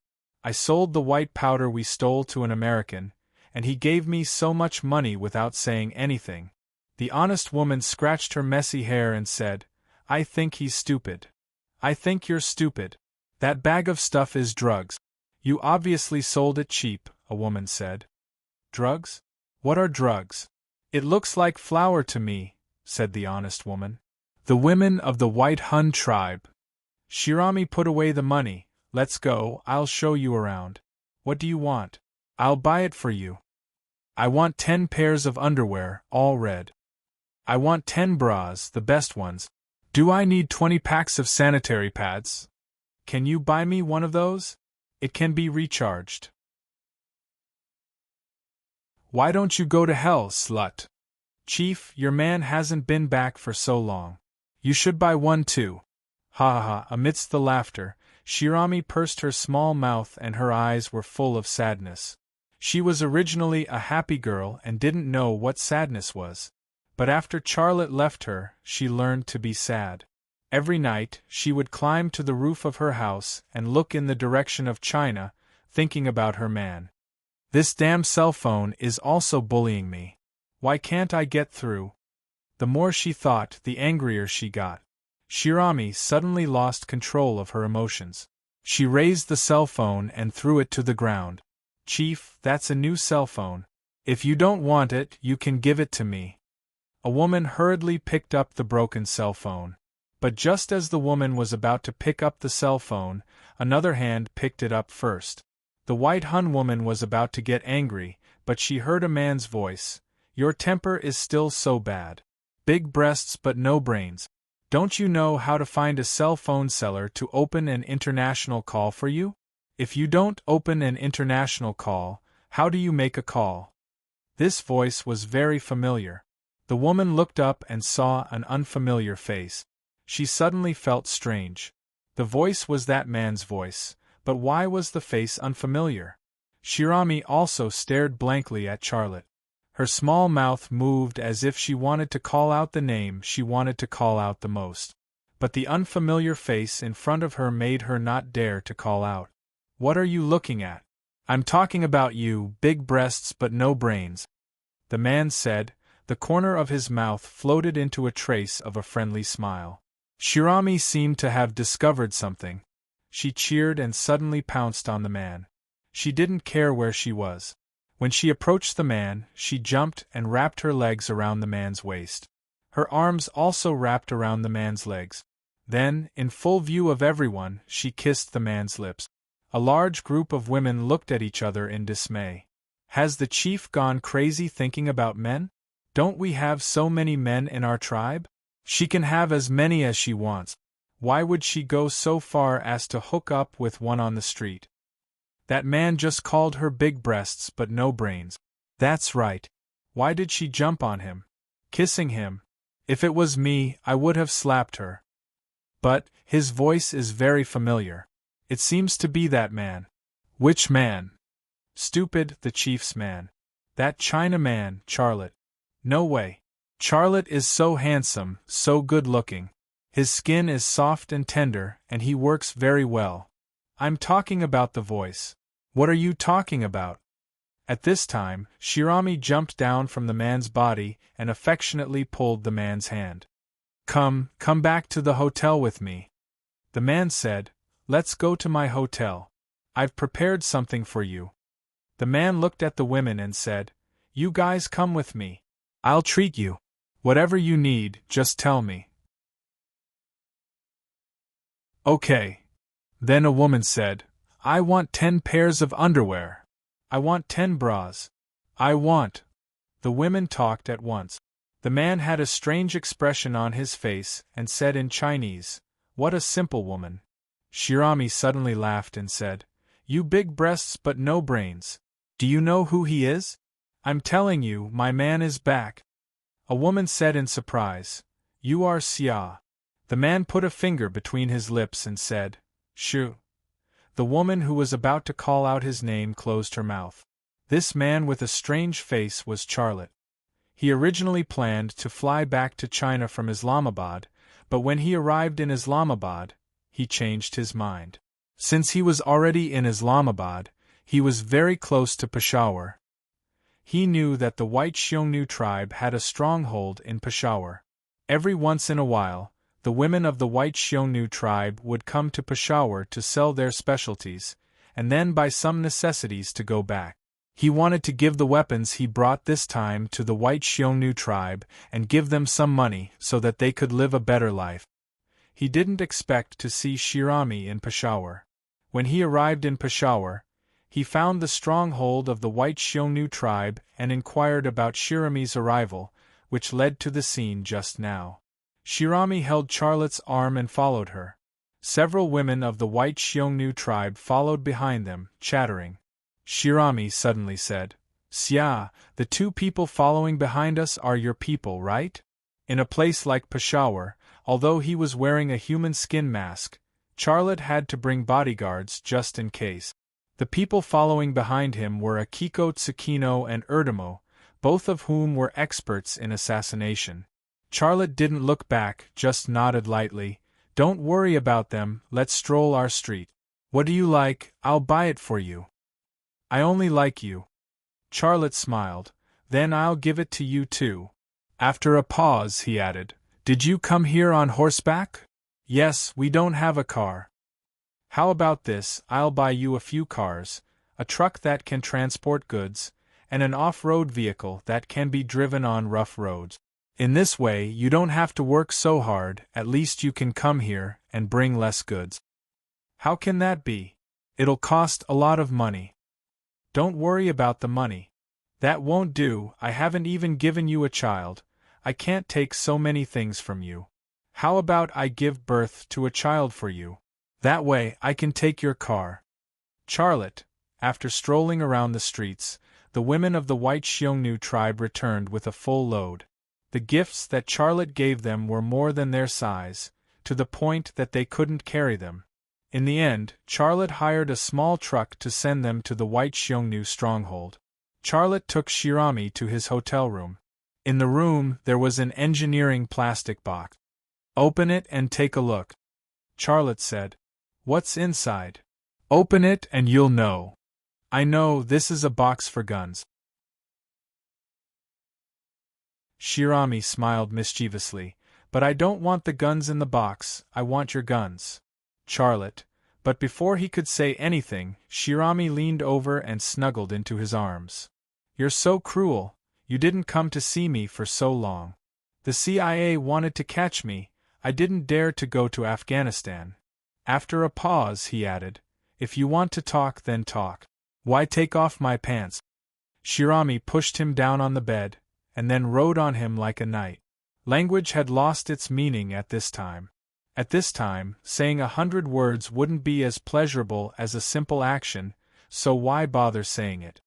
"How long are you staying this time?" "I'll leave tomorrow." "I don't want, it's only a day, I don't want. It's too dangerous here, I can't stay too long. This time I came to see you, and then I'll give you the weapons." Shirami weakly lay on Charlotte's body, looking pitiful.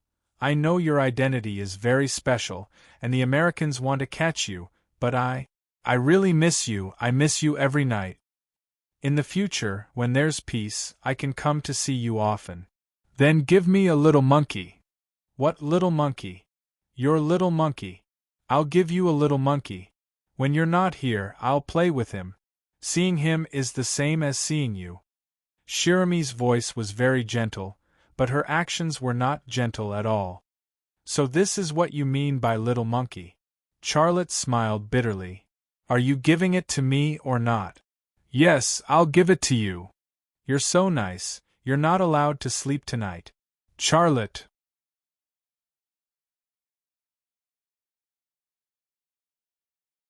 Chapter 8:27. A day in Peshawar was like a holiday. The next day, Charlotte returned to China. Shalami was a beautiful memory for him, and could also be said to be his confidant. Their current relationship was the most harmonious one. He wouldn't really enter her life, and she wouldn't really enter his life. After many years, this relationship might change for some reason, but the friendship between them wouldn't change. On the first day back in Jingdu, Charlotte didn't show up in public. He didn't even go to the Thunder Horse military factory. Before he showed up in public, he had to take care of one thing, which was Shalami. In a room in Ping An House. "Uncle Xia, where is this?" Shalami, who was wrapped in gauze, blinked at Charlotte. Her eyes were cute. Her mind was no more than a 10-year-old. Charlotte said gently, "This is my home. Your home is so big and beautiful." Her eyes suddenly dimmed. "I don't even remember what my home looks like, you'll remember. Now, let me help you remove the gauze." Charlotte took the plate with the scissors and disinfectant to the bedside. He placed it on the blanket and prepared to remove the gauze for Shalami, who was lying on the bed. "Won't it itch if I remove it?" "Yes, it won't itch if I remove the gauze." Charlotte talked to her as he used the scissors to remove the gauze. The gauze was attached to the blood scars. Charlotte had a hard time removing it, and it was very awkward. Although her mind was less than a 10-year-old, her body was a mature woman's body. When he removed the gauze around her chest, it felt like he was peeling bamboo shoot. When he peeled the bamboo shoot's shell, the white and tender bamboo shoot meat was revealed. The last scissors made the bamboo shoot jump. In the face of such a beautiful scene, how many men in the world didn't want to become a panda that loved to eat bamboo shoots? What surprised him was that the blood scars on her body were almost stuck to the gauze. He pulled off the gauze, and the scars fell off her skin. The skin under the blood scars was white and tender, like warm white jade. This was the best skin he had ever seen. It was perfect. "Shameful, hee, Uncle Sia, you're really not ashamed." When Charlotte took off the gauze on her leg, she scratched her face with her fingers and made fun of Charlotte. However, not only did she not try to cover it up, she even kicked Charlotte's stomach. With her kick, what else could Charlotte not see? "Stop fooling around. I'll give you the gauze on your head now." Charlotte grabbed the quilt and covered her body with it. She didn't think much of it, but the impact it had on him was huge, and he almost couldn't work. Charlotte tried to cover her with a blanket, but she kicked it away and shouted, "I don't want to be covered with a blanket, no." Charlotte smiled bitterly and shook his head. He was tormented by her until he lost his temper. If she didn't want to cover it, then so be it. Just imagine her as a little girl. He braced himself to remove the gauze on her head. The gauze was removed layer by layer until the last layer. For some reason, Charlotte felt inexplicably nervous. Gingerly, he grabbed the gauze and pulled it away from her skin. The gauze was also stuck with blood scars, and they were densely packed. When the gauze was removed from her face, the process was like peeling a boiled egg. Underneath the shell was tender, white, and new skin that was as tender as egg white. Her face was finally completely exposed to the air. Charlotte was stunned and almost forgot to breathe. In front of him was not peaceful, nor was it Gu Qian, but Princess Yongmei Zhu Xianyue. The woman in front of him was exactly the same as the Zhu Xianyue he had seen in the ancient tomb in White Horse Tomorrow City. There was also the female corpse in the sunken ship in Okinawa, Japan. The similarity was 100%. In fact, even if a 3D printer was used to print something, it was impossible to print something that was exactly the same. However, the woman in front of him was 100% the same as the two female corpses he had seen. Her height, appearance, hair, skin, and even the microscopic pores were all the same. She reached out her hand and waved it in front of Charlotte's eyes. She giggled and said, "Uncle Xia, look at me. I can't even move my eyes. How shameless." Charlotte came back to his senses. He took a deep breath and asked tentatively, "Who are you? Didn't you say I was peaceful?" She smiled and said, "Then I am peaceful, ning ning, jing jing jing." "Gu Qian?" Charlotte said a name. "Who is Gu Qian?" "Zhu Xianyue." Charlotte said another name. "Who is Zhu Xianyue?" When Charlotte mentioned Gu Qian and Zhu Xianyue, he was still testing her, but her reaction did not change. This was different from the situation in India. At that time, she had just woken up. One moment she would be peaceful, and the next moment she would be Gu Qian. It was unpredictable. Now she seemed to be fixed in the mode of a little girl. However, he wasn't sure if this would be the final form. A new problem was placed in front of him. What kind of identity should he give her? If she was peaceful, even Peaceful's parents would not recognize her. If she was Gu Qian, it was impossible. Gu Qian was still a wanted criminal in this country. Personally, he did not want her to have anything to do with Gu Qian. If she was Zhu Xianyue, She had not shown the characteristics of Zhu Xianyue. And Zhu Xianyue was a person who did not exist. Could she use this identity? Charlotte was worried. Using Peaceful's identity and saying that she had plastic surgery is the easiest way to solve the problem, but she escaped from the nursing home. If I use Peaceful's identity and she is here with me, how am I going to explain it to Innings 101 or the other investigators? This is so troublesome. Uncle Xia, what are you hiding there? Her voice was interrupted. Charlotte's thoughts were interrupted. He said, "What did you say?" I said, "What are you hiding there?" She pointed at a part of Charlotte's pants. She looked curious. Xia Lei looked down at his pants, which had a lump sticking out. His face instantly turned red. He said awkwardly, that's a screwdriver. Why do you have a screwdriver in your pants? What if it pricks you? She reached for his screwdriver, as if she wanted to help him correct his mistake. Charlotte quickly dodged and explained, it's okay. My screwdriver won't prick me. You don't have to worry about it. She said innocently, Uncle Xia, do you only know how to prick other people with your screwdriver? Xia Lei's forehead was instantly covered with black lines. Yes, his screwdriver only knew how to prick other people, and the victims were all beautiful women. But it felt weird to hear something like that from the mouth of a little girl. Uncle Xia, why don't I have a screwdriver?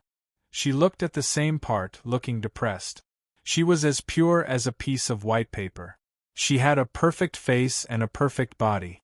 She was like an elf in Western mythology, or a fairy in Eastern mythology. But why was her brain so simple? With that thought in mind, Charlotte's left eye twitched, and he switched to X-ray mode. In the vision of his left eye, her beautiful face disappeared, the skull also disappeared, and the grayish-white brain tissue entered his vision. The vision of his left eye was like a stream of water, rushing through the brain tissue in front of him, and constantly penetrating deeper and deeper. That is... He was suddenly shocked. In the center of her brain, there was something like mineral powder glowing faintly. He was not unfamiliar with this thing. He had seen it in the underground labyrinth in Italy, on the painting of the starry sky. Da Vinci used invisible ink to describe it in his notebook. She always came back with injuries, and every time she would bring back a little mineral powder and smear it on the canvas. I asked her what the mineral powder was, but she never told me. I also asked her why she painted such a strange picture. She said that if she died, one day someone would come here to wake her up. I can't understand such a thing, just like I can't understand the world of God. The clue to solving the mystery was hidden in Da Vinci's description. The substance was not a mineral, but an energy body. It was the core substance that made up Zhu Xianyue. Where Zhu Xianyue came from, or rather, where she was born, and where she obtained the energy substance, no one knew. The mineral powder-like energy substance lurked in her brain tissue, but there was no sign of movement. It was like it was in a dormant state. Although he did not know what the substance was, the existence of the substance helped him solve a problem. The person in front of him was not peaceful, and it was not Gu Qian. It was Zhu Xianyue. In the future. Charlotte hesitated, but he still said it. Listen carefully. Your name is Zhu Xianyue. Remember? Isn't that serenity? She looked very curious. Charlotte shook his head. Not peaceful. You are Zhu Xianyue. If someone asks you what your name is, tell them your name is Zhu Xianyue. If someone asks you where your home is or where you are from, tell them you are from the White Hun of Afghanistan. Who would ask me such a strange question? Just remember what I said. If you don't listen to me, I will send you away, Charlotte said with a straight face. Uncle Xia, I will listen to you. Don't send me away, okay? Zhu Xianyue looked pitiful. Charlotte said, Good girl. As long as you listen to me, I will not send you away. Okay. Zhu Xianyue made a nasal sound and suddenly burrowed into Charlotte's arms. Xia Lei's body immediately stiffened. She was not a little girl, but a mature and alluring peerless beauty. Uncle Xia, your screwdriver is so weird. It looks like it wants to stab me. Charlotte was speechless. Uncle Xia, can I see your screwdriver? Charlotte could not stand her anymore. He pushed her away and ran away. After he was a few meters away from her, he took out his phone and made a phone call. Old Yi, what are you busy with? I have a favor to ask of you. Chairman Xia, you don't have to be so polite with me. Just tell me what you need. Haha, then I won't be polite. Help me get a visa. Her name is Zhu Xianyue.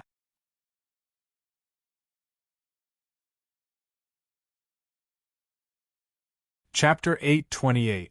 Zhu Xianyue stayed in Ping'an House. Only the members of the Zodiac team and Xia Changhe knew where she came from. Her identity to the public was Zhu Xianyue, a woman from the White Hun tribe in Afghanistan who had returned to China to find her family. Unfortunately, she had been hit in the head by Xia Changhe when she had just arrived in Jing City. Because of this, Charlotte let her stay in Ping'an House, and take care of her was the right thing to do. The day after Zhu Xianyue was settled in, Charlotte received a call from Tang Yuan. He drove to the semi-military controlled sanatorium where Peaceful had escaped. He saw Tang Yuan standing in front of the inpatient department from afar. She was wearing a white sweater, blue jeans, and New Balance shoes. She looked fresh and stylish. Her breasts pushed the white sweater high, and her butt was full of blue jeans. Her curves were mature and attractive. The afternoon sun shone on her face, and her face was charming. She was like a white peony, beautiful and elegant, with a natural air of nobility.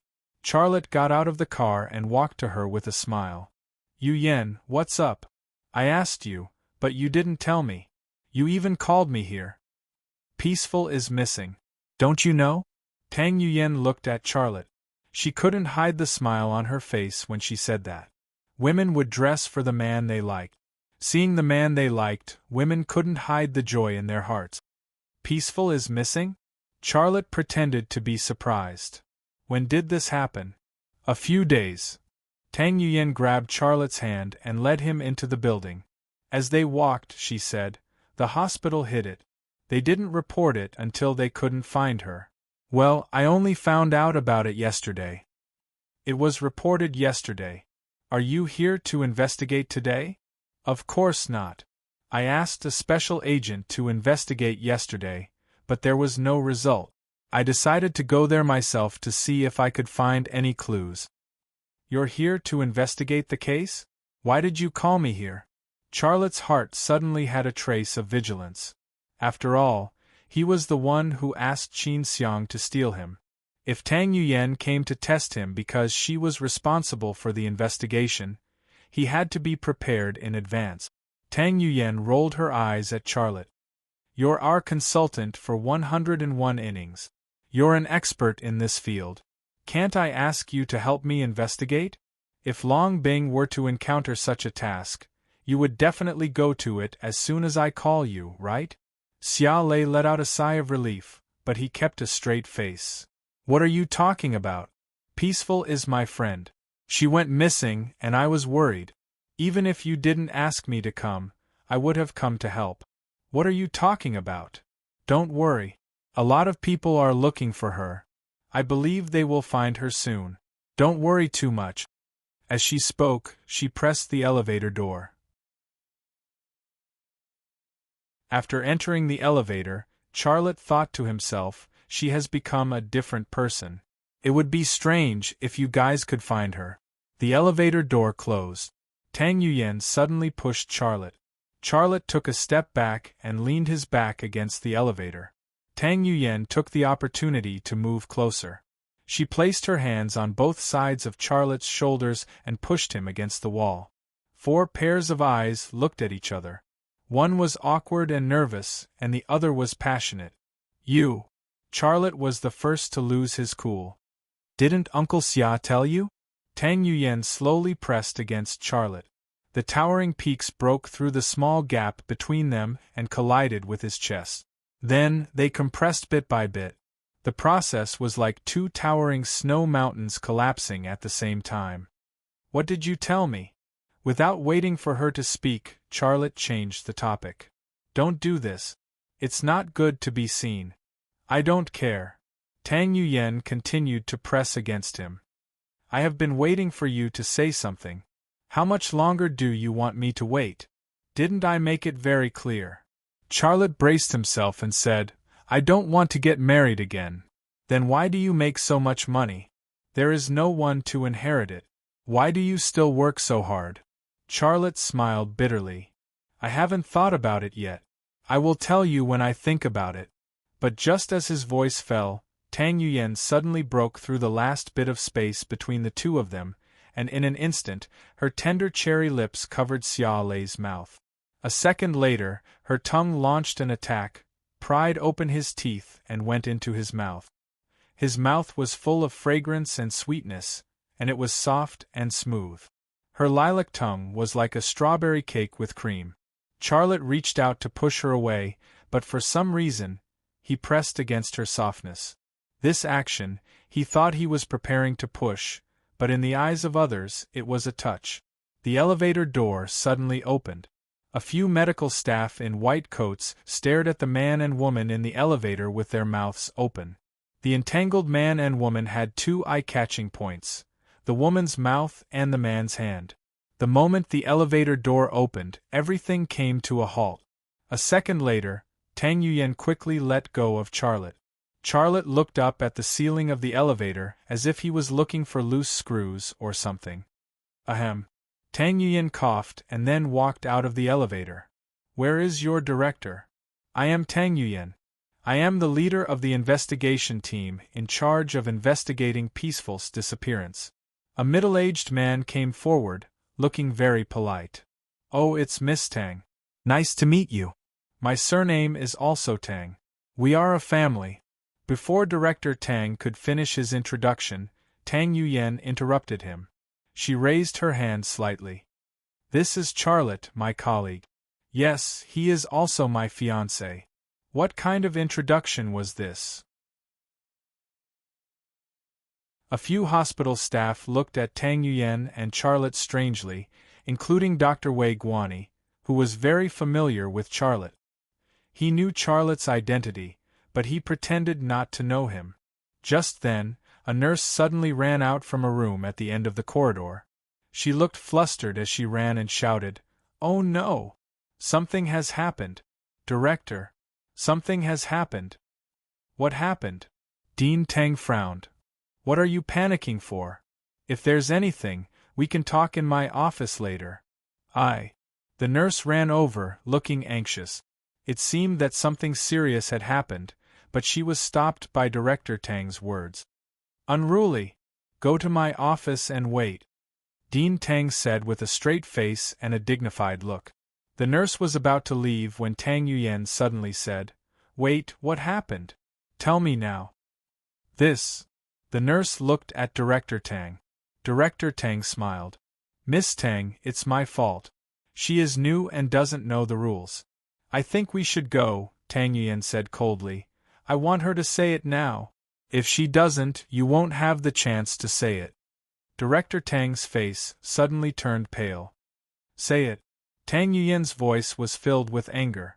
This was the first time Charlotte saw Tang Yuyen angry. It was also the first time he felt that her leadership aura was so strong. She was a completely different woman from when she was in the elevator. Say it. Are you stupid? Director Tang was anxious. The nurse was very nervous. Leader, director, another 2 members of the expert panel died. Director Tang was shocked. Another 2 members of the expert panel died? Tang Yuyen suddenly asked, Could it be that some of the members of the expert panel died before we came? The nurse nodded. Last night, 1 died. Director Tang's forehead suddenly had a few beads of cold sweat. Tang Yuyen pointed at Director Tang and said coldly, Peaceful is missing. You didn't report it and delayed the investigation. Last night, another member of the expert panel died, and you didn't report it. You are really a talent. It's too unfair for you to be the director. You will be guarding the door. Director Tang was suddenly stunned. What are you waiting for? Take me to see it. Tang Yuyan directly replaced Director Tang's authority and gave orders to several medical staff. Several medical staff followed and led the way. No one paid attention to Director Tang. Charlotte also followed. He didn't feel sympathy for Director Tang's experience at all. There were many such leaders who deceived their superiors and bullied their subordinate. If he hadn't met Tang Yuyan, this Director Tang would probably have been domineering until he retired. However, fate played a joke on him. There were 2 beds in the ward, and on each bed lay a member of the expert panel. There was no blood on their faces, and they were not breathing. They had died not long ago, but they looked like corpses that had been frozen in the refrigerator for several days, giving people a feeling of zombies. It was scary to look at. How long have they been dead? Tang Yuyan asked. I don't know the specific time, but it is estimated that it will not be more than an hour. The nurse who found the bodies said. Tang Yuyan looked at Charlotte, and her fierce eyes suddenly became gentle. Charlotte walked to one of the beds and reached out to touch the wrist of the deceased. His hand was cold, and the feeling of being frozen was very obvious. He felt strange. The time of death is less than an hour, and the body can't be so cold. What is going on? His left eye twitched slightly, and the scalp and skull of the deceased disappeared from his left eye's sight. This X-ray vision gave him a shock. The brain of the deceased had shrunk, and it was only the size of an apple. It was dry, without any water, and the color was not the gray of a normal brain, but the color of rotten black. For a person who had died less than an hour, his brain would not have any obvious changes other than stopping working. This strange situation in front of him was definitely not normal. What happened to these 2 members of the expert panel? This question popped up in Charlotte's heart. Oh no! A woman's voice came from outside the door. Someone died. Another member of the expert panel died. Doctor, come and save him. The doctor in the ward rushed out. Charlotte was stunned for a moment, and then he also ran out of the door.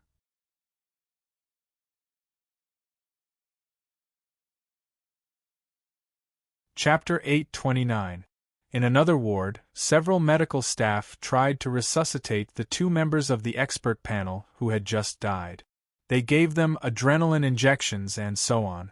However, no matter how hard the doctors tried, the line on the electrocardiograph that represented the heartbeat never trembled. It was as steady as the rails on a high-speed railway. 10 minutes later, the medical staff gave up. They tried all kinds of first aid methods and were really tired and sweaty, but the 2 members of the expert panel had no reaction at all. Miss Tang, Mr. Xia. Wei Guanyi looked helpless. I'm really sorry. We've tried our best, but we still can't save the 2 members of the expert panel. How could this happen? Tang Yuyan couldn't hide the surprise in her heart. Wei Guanyi said, in fact, we did a preliminary examination on the member of the expert panel who died last night, and we know some things. We found that his bodily functions suddenly failed, especially his brain. His brain seemed to have been exposed to the sun for several days. There was no water and it had shrunk very much. What caused it? Tang Yuyan asked. Wei Guanyi shook his head. I don't know. You're a doctor. How can you not know? Tang Yuyan was not satisfied with such an answer. Wei Guanyi said, Miss Tang, I'm sure that even the best forensic doctor can't find the cause of death.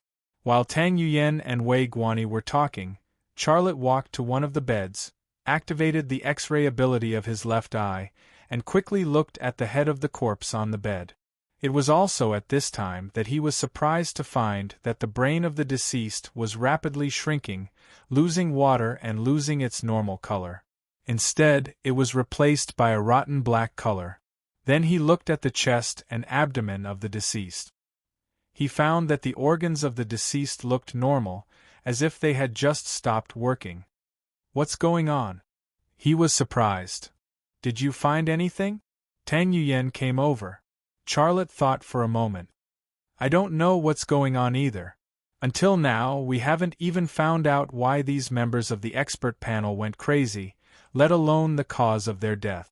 Tang Yuyan frowned and was lost in thought. Oh no. Not good. Dr. Wei. Outside the door, another woman exclaimed, the last one, the last expert is about to die. Charlotte ran out of the door. He saw a female nurse standing in front of a ward, and he ran over to her. Wait for me. Tang Yuyan chased after him.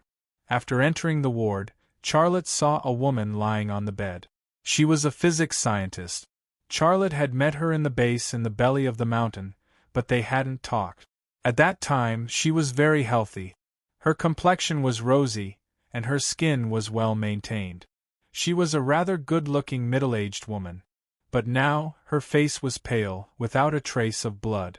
Although her eyes were wide open, her gaze was unfocused. There wasn't the slightest bit of divine light or spiritual energy that a normal person would have. There was only dullness and emptiness. However, the strangest thing was that even though she was about to die, there was a hint of a smile on her lips. It was a peaceful and serene smile, and it gave off a very comfortable and serene feeling.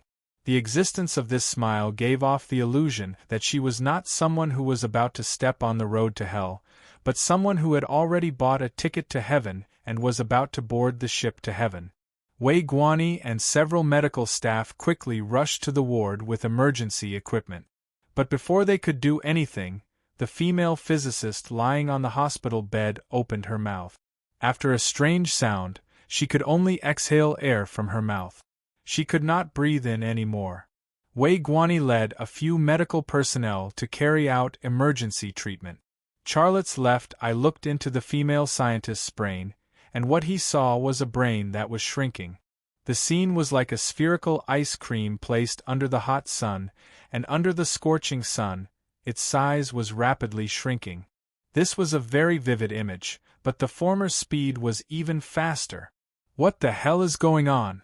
Charlotte's heart was filled with horror and confusion. A few minutes later, Wei Guani came in front of Charlotte and Tang Yuyan. Mr. Xia, Miss Tang, there's nothing I can do. All the members of the expert panel are dead, and this matter is over. I'm sorry that I can't help much.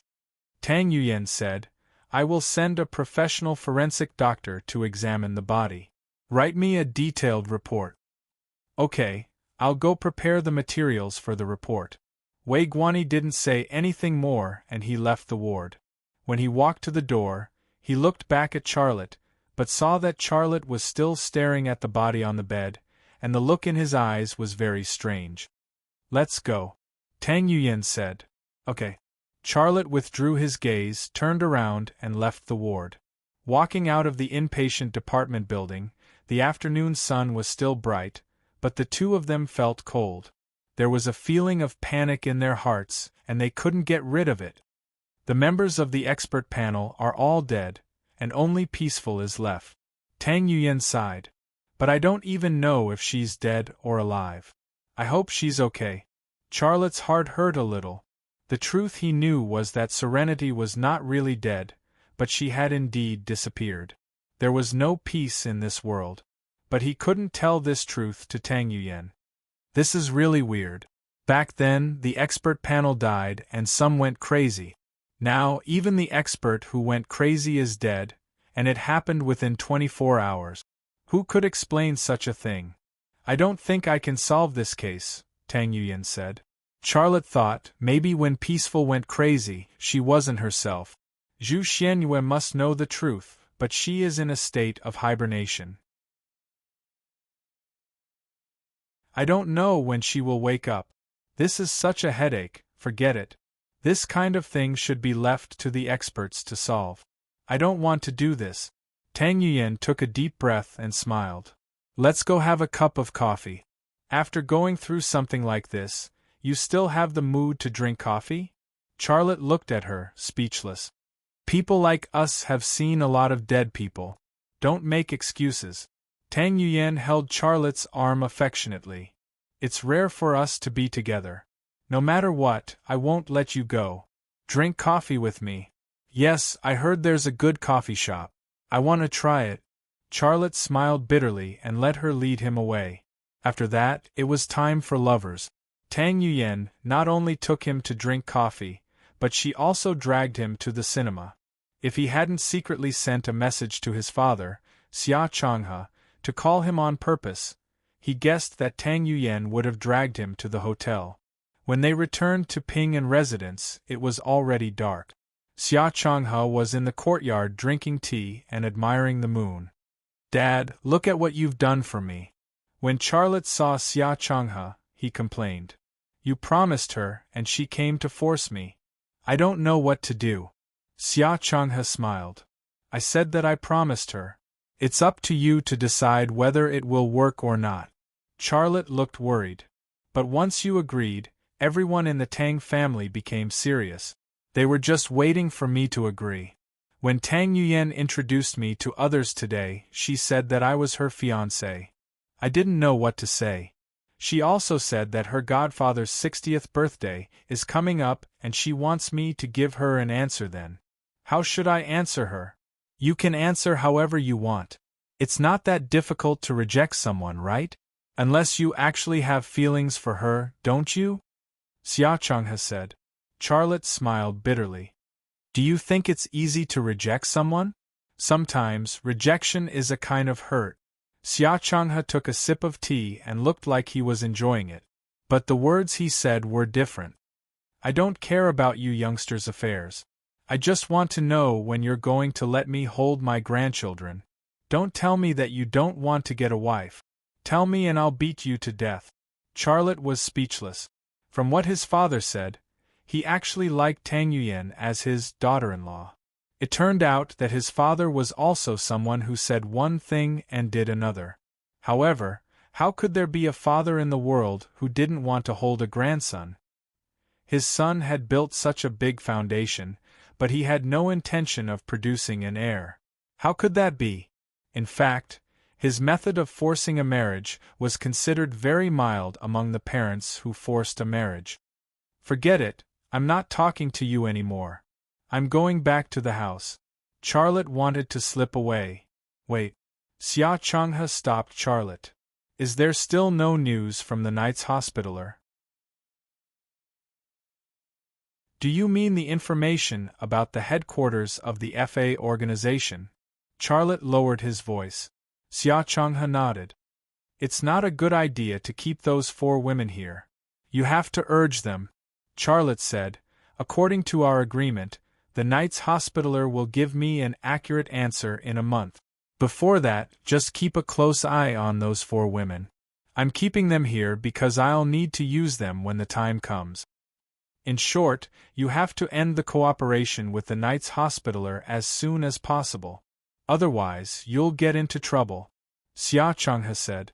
Charlotte said, I got it. I'll urge the Knights Hospitaller after Boss Shi's 60th birthday. I'm going too. Grandpa Tang asked me to play chess, Xia Changhe said.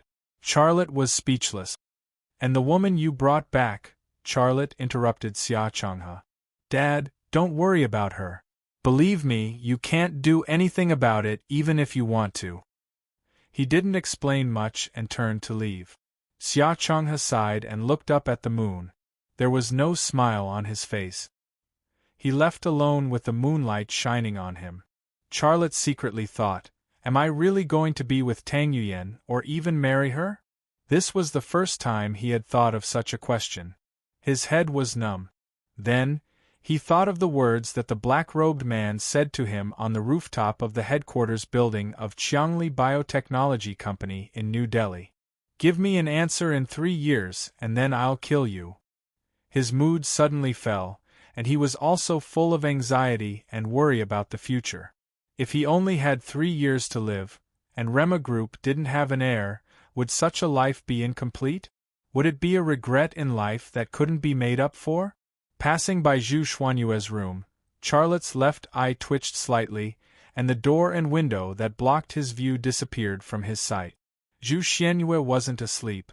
She was lying on the edge of the bed, looking under the bed, as if she was looking for something. But this wasn't the point. The point was that there wasn't even a square centimeter of clothes on her body. The big white lump that was raised up and, at a glance, Charlotte almost spat out a mouthful of blood. What was she doing? No one knew.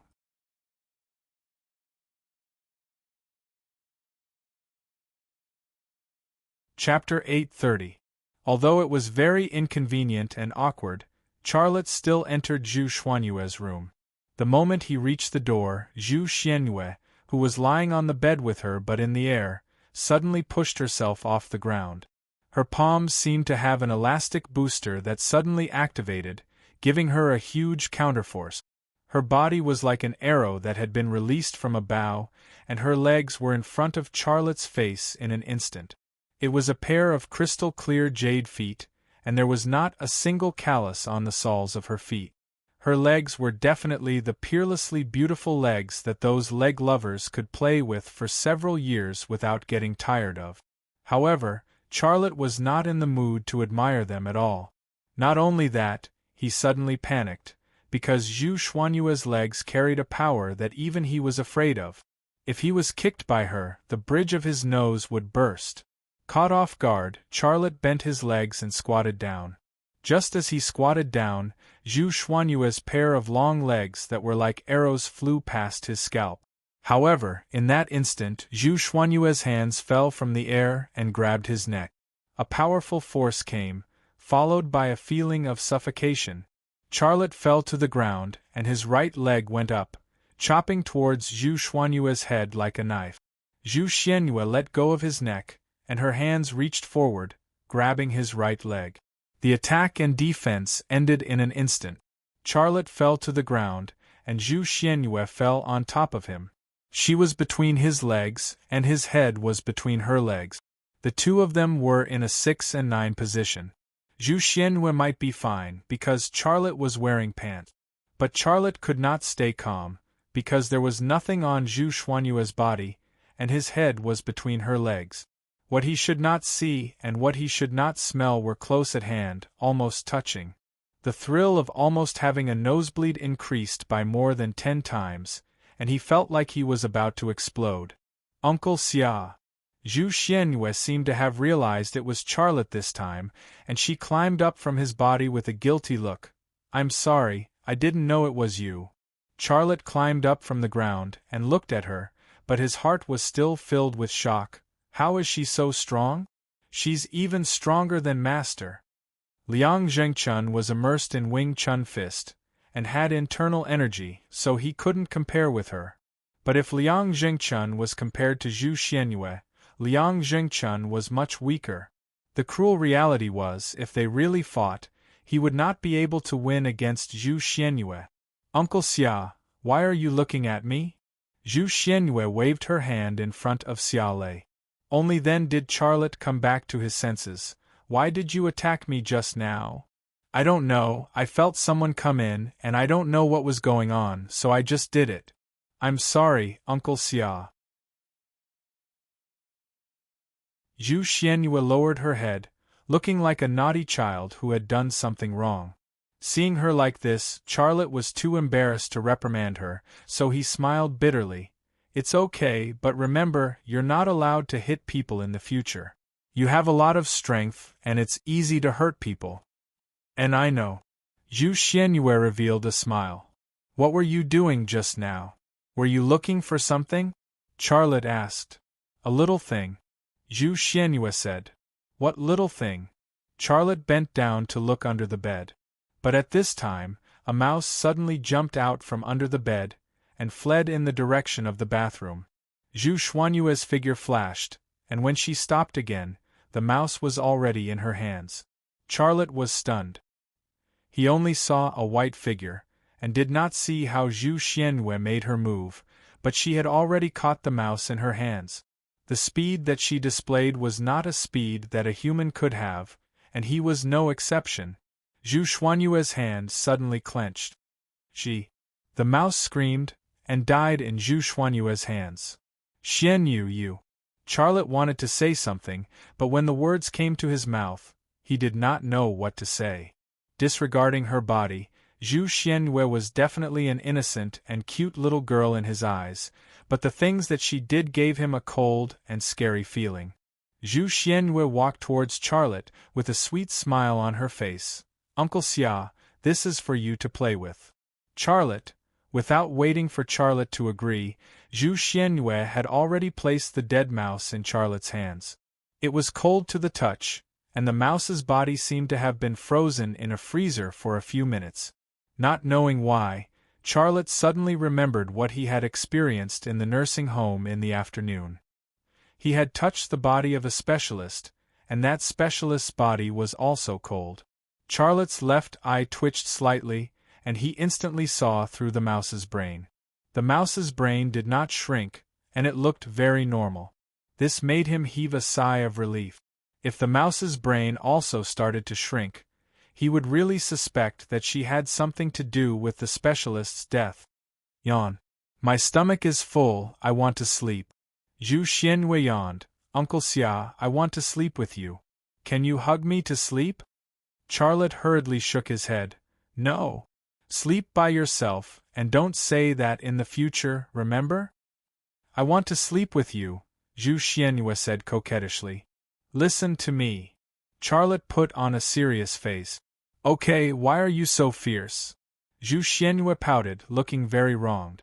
"Also, in the future, no matter if you are in the room or outside, you must wear clothes, and you are not allowed to be naked, remember?" Charlotte's expression was very strict. Zhu Xianyue pouted and did not say anything, but she still nodded her head. "Go to sleep, I will find you a teacher tomorrow, and she will teach you some etiquette." After saying this, Charlotte left Zhu Xuanyue's room. After leaving Zhu Xuanyue's room, Charlotte threw the dead mouse into the trash can at the side of the corridor. He looked back at Zhu Xuanyue's room, and with the X-ray vision of his left eye, he saw that Zhu Xianyue was wearing a pair of underwear. The process made him full of reverie, and it was very uncomfortable. She is still very obedient. Tomorrow I will let Qin Kaiwa teach her some etiquette. Charlotte thought so in his heart. He withdrew his gaze and left alone. However, after Charlotte left, Zhu Xianyue, who was only wearing a pair of underwear, paced around the room, talking to herself. "Who are you? Who are you? What do you want? What do you want? Shut up! You should shut up!" The next day, Charlotte brought Zhu Xianyue to the Thunder Horse military factory, and then asked Qin Kaiwa to teach her etiquette. Zhu Xianyue was unwilling at first, but after being scolded by Charlotte, she obediently followed Qin Kaiwa to learn. Not long after that, Huang Shuwen came to the office. "Chairman Xia," Huang Shuwen said politely, "I have an idea to talk to you. What's your opinion?" Xia Lei looked at him with interest. "The intelligent technology you provided us is very advanced. My colleagues in the Artificial Intelligence Department and I have been greatly inspired. We have discussed that there are some artificial intelligence technologies that can be applied to our production line and weapons and equipment. For example, the scavenger infantry fighting vehicle and the tank that is being researched. The artificial intelligence technology obtained from Hattori Masao was not an artificial intelligence technology in the military field, but as long as some changes and innovations were made, it could be applied to military production." Charlotte played the role of a material supplier in this matter. He provided all kinds of excellent materials, while Huang Shuwen and the Artificial Intelligence Department he led played the role of a processor. They picked out the usable ones from the thousands of materials provided by Charlotte and adapted them to create the artificial intelligence products that belonged to the Thunder Horse military factory. "Okay, this is a good thing. Let's do it. Feel free to ask for any resources you need." Charlotte was very happy. Huang Shuwen had achieved results so quickly. This meant that his choice and decision back then were correct. Huang Shuwen said, "I need the support of Miss Sylvia and Miss Anina. They are researching our tank. I want to ask you to allow our artificial intelligence department to join in the research." Charlotte nodded. "Okay, I will call them right away." Also, Chairman Xia. Huang Shuwen hesitated for a moment but still brought it up. Our artificial intelligence department only has one office and can only do research on paper. We need a laboratory and a workshop on top of that. I have calculated that the cost of building the laboratory and workshop is about 80 million. Charlotte did not say anything. Huang Shuwen became slightly nervous. Chairman Xia, I know we haven't achieved anything yet, so it's a bit. But I promise you, Charlotte suddenly smiled. You don't have to promise me anything. I will give you 100 million. Just do it. Huang Shuwen looked very surprised. Do you think it is too much? Charlotte smiled. No. It would be better if it was 100 million. Huang Shuwen also smiled. I just feel that Chairman Xia, you are too bold. I am really happy to work for you. I am giving you funds. You have to live up to my trust and apply artificial intelligence technology to our production as soon as possible. Our country is too far behind in this field. We have to catch up. Charlotte said. Okay, I will definitely do my best. Then I will go to work. Chairman Xia, go ahead. Huang Shuwen turned to leave. Wait. Charlotte stopped Huang Shuwen. He then took out a USB from the drawer and threw it to Huang Shuwen. Take a look at this. What is this? Huang Shuwen asked curiously. Charlotte said, this is a type of medical AI robot produced in Japan. It should represent the highest level of artificial intelligence technology in Japan. Take a look. It will be a great inspiration for you. You can even get this? Huang Shuwen was so surprised that he could not close his mouth. I naturally have my own channels. Go and do your work. Charlotte did not explain the origin of this technology. Huang Shuwen held the USB tightly in his hand. He could not hide the excitement in his heart. Chairman Xia, believe me, I will definitely build an artificial intelligence robot that belongs to us. We will have it for medical use and military use. Charlotte nodded with approval in his eyes. If he really only had 3 years left in his life, then in these 3 years, he must build Rema Group into the world's top military industry group comparable to Rheinmetall or even Lockheed Martin Corporation.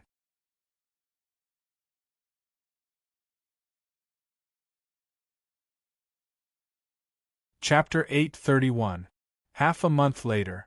A military procurement conference was held in a venue in the capital. Charlotte became the only private military enterprise representative invited to attend the conference. At the entrance of the venue, Qin Kaiwei and Charlotte were stopped by 2 security guards. Mr. Xia, only you can enter. Your secretary cannot enter. One of the security guards said politely, Miss, please follow me to the lounge to wait. Charlotte said, Wait for me in the lounge. Okay. Qin Kaiwei left with the security guard. She could not enter an event like this, but she did not feel uncomfortable at all. She knew very well that the place Charlotte was about to enter and the people he was about to meet were not people a small secretary like her could enter or meet. Charlotte saw Yi Kuan as soon as he entered the venue. Others were in groups of 3 to 5, exchanging pleasantries with each other, but Yi Kuan was alone, looking very unsociable. This situation was not surprising at all, because although Yi Kuan was the CEO of the National Military Enterprise, Hanwoo Weapons Company, he was now Xia Tian's man, opposing those people. Those people did not want to see Yi Kuan.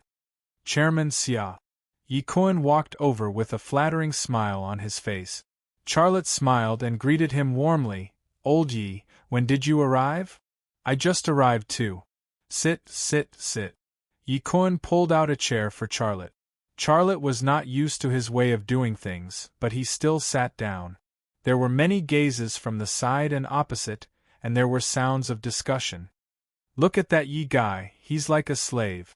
Oh no, he's practically a eunuch. Yeah, I'm sure that if Charlotte's shoes were dirty, he would probably kneel on the ground and use his tongue to clean it for Charlotte. Damn, I hate this kind of traitor the most. If it wasn't for him, Would Elder Mu fall from power? Speaking of Elder Mu, I'm full of anger. Elder Mu is still squatting in there, but this kid is still living a good life outside. Exactly, if it wasn't for Yi Kuan's betrayal, would Elder Mu end up like this? To think that Elder Mu took such good care of him, and even promoted him. What a black-hearted wolf. Although Yi Kuan is hateful, the most hateful one is that Xia guy. Look at him. A few years ago, he was still moving bricks at Haizhu's construction site. Now, he's actually attending such an important national defense conference. He's really ascending to the heavens. Humph. I'd like to see how long he can keep this up. I don't believe that he can eat all of us by himself. Be careful that he doesn't stuff himself to death. The voices of these discussions were not soft, and they seemed to be deliberately said for Charlotte and Yi Kuan to hear. When Charlotte heard this, his expression remained the same. When Yi Kuan heard this, his face turned green and then red. He was very angry, but he was secretly holding it in. The man-eating wolf did not make a sound. This was Yi Kuan's personality. Now that these people were mocking him and insulting him, once he seized the opportunity, he would return it tenfold, 100-fold, and torture that person to death. Charlotte could not wait for those people to humiliate Yi Kuan. This would make Yi Kuan hate those people even more, and he would be more willing to go against them. However, on the surface, he still comforted him. Old Yi, just treat it as a bunch of mad dogs. Don't take their words to heart. Yi Kuan laughed coldly. Chairman Xia, you're right. However, I'm a magnanimous person, and I won't take it to heart. If they were really capable, they wouldn't be like this, complaining like a bunch of resentful women. Other than complaining, what else can they do? These words were obviously said to those who were against him. Some of them looked angry, but because of the occasion, no one dared to be presumptuous. However, if it were any other place, Yi Kuan's words would definitely cause conflict. At this moment, Yu Shanhe and Ling Hao walked in. The two of them glanced at Charlotte and Yi Kuan, but did not greet them and went elsewhere. Yi Kuan lowered his voice. Chairman Xia, I heard a piece of news.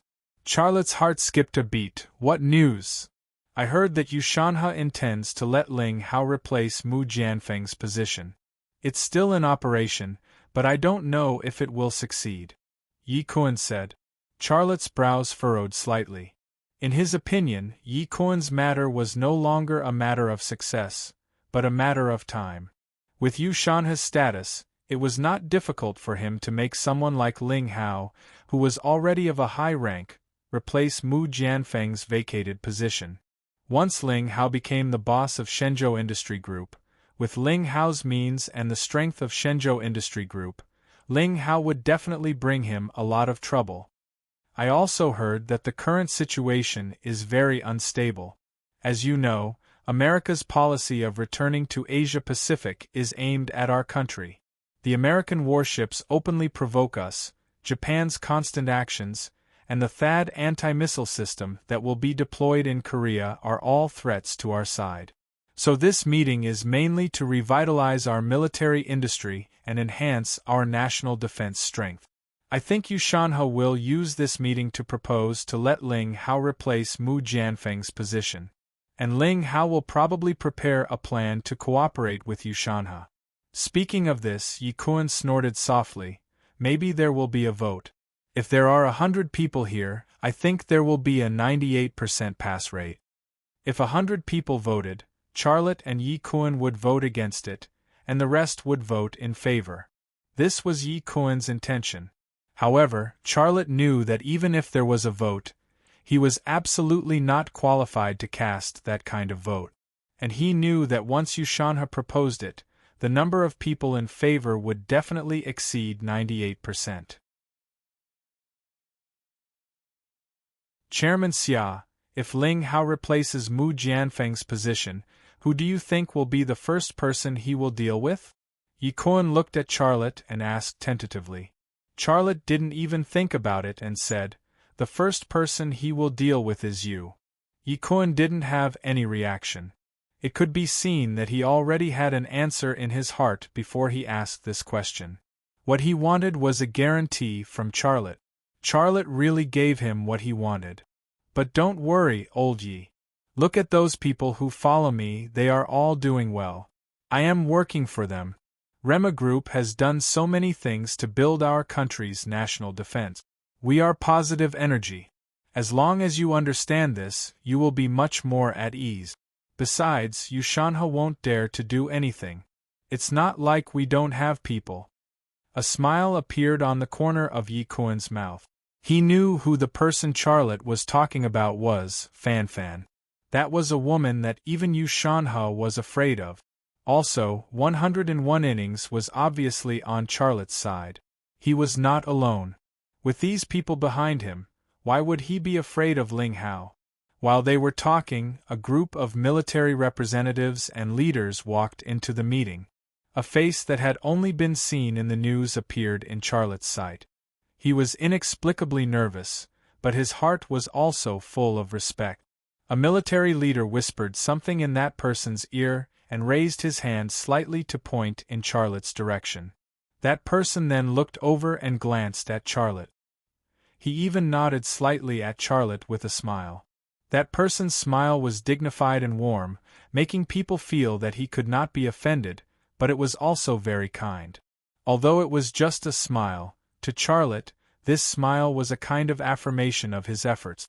The sweat that he had shed was not in vain. Charlotte hurriedly stood up and nodded in return. There was no greeting because there was no need. After this group of people, Charlotte saw Fan.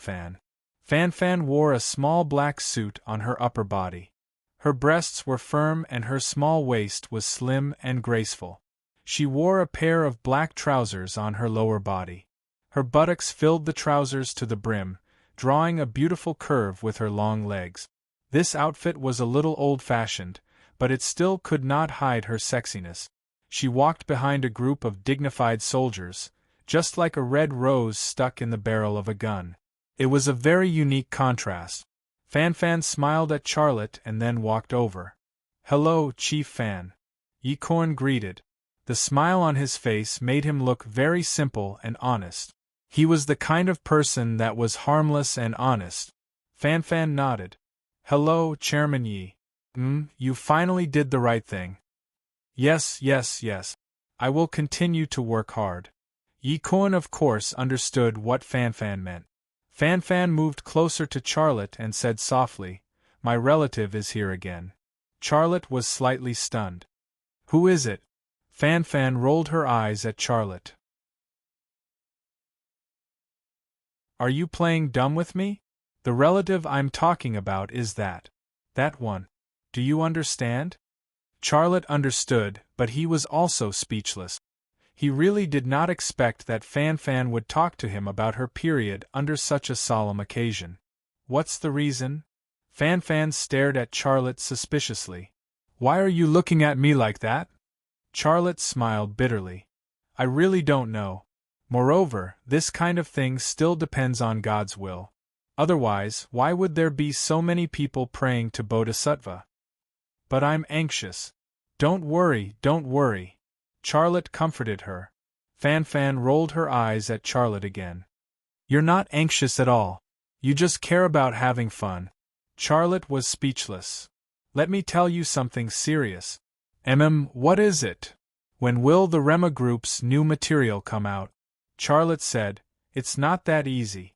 The European and American countries have been working on it for so many years and still haven't come up with it.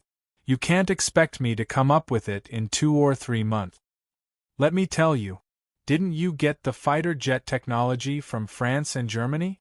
Now the higher-ups have decided to research a new fighter jet that can be comparable to the Lockheed Martin Corporation's F-35 fighter jet. If you can provide that new material as soon as possible and apply it to the research and development of the new fighter jet, it will be a great thing for the country and the people." Fan could not hide the excitement in her eyes. "All right, I will speed up the progress," Charlotte said. Fan said, "You have to manage the Rema Group alone and be responsible for the X-Secret Gold project. Can you handle it?"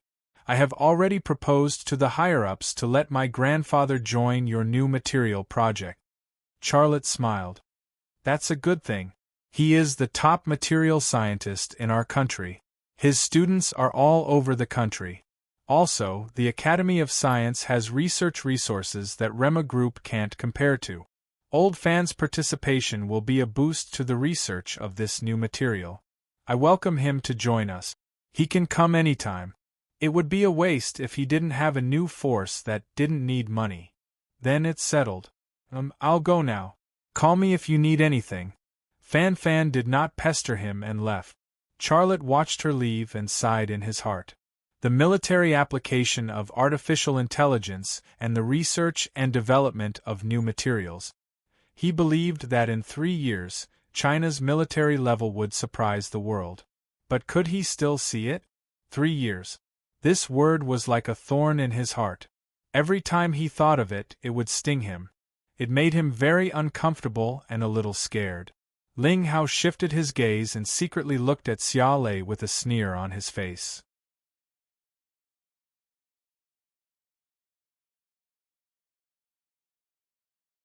Chapter 832. The meeting was held separately.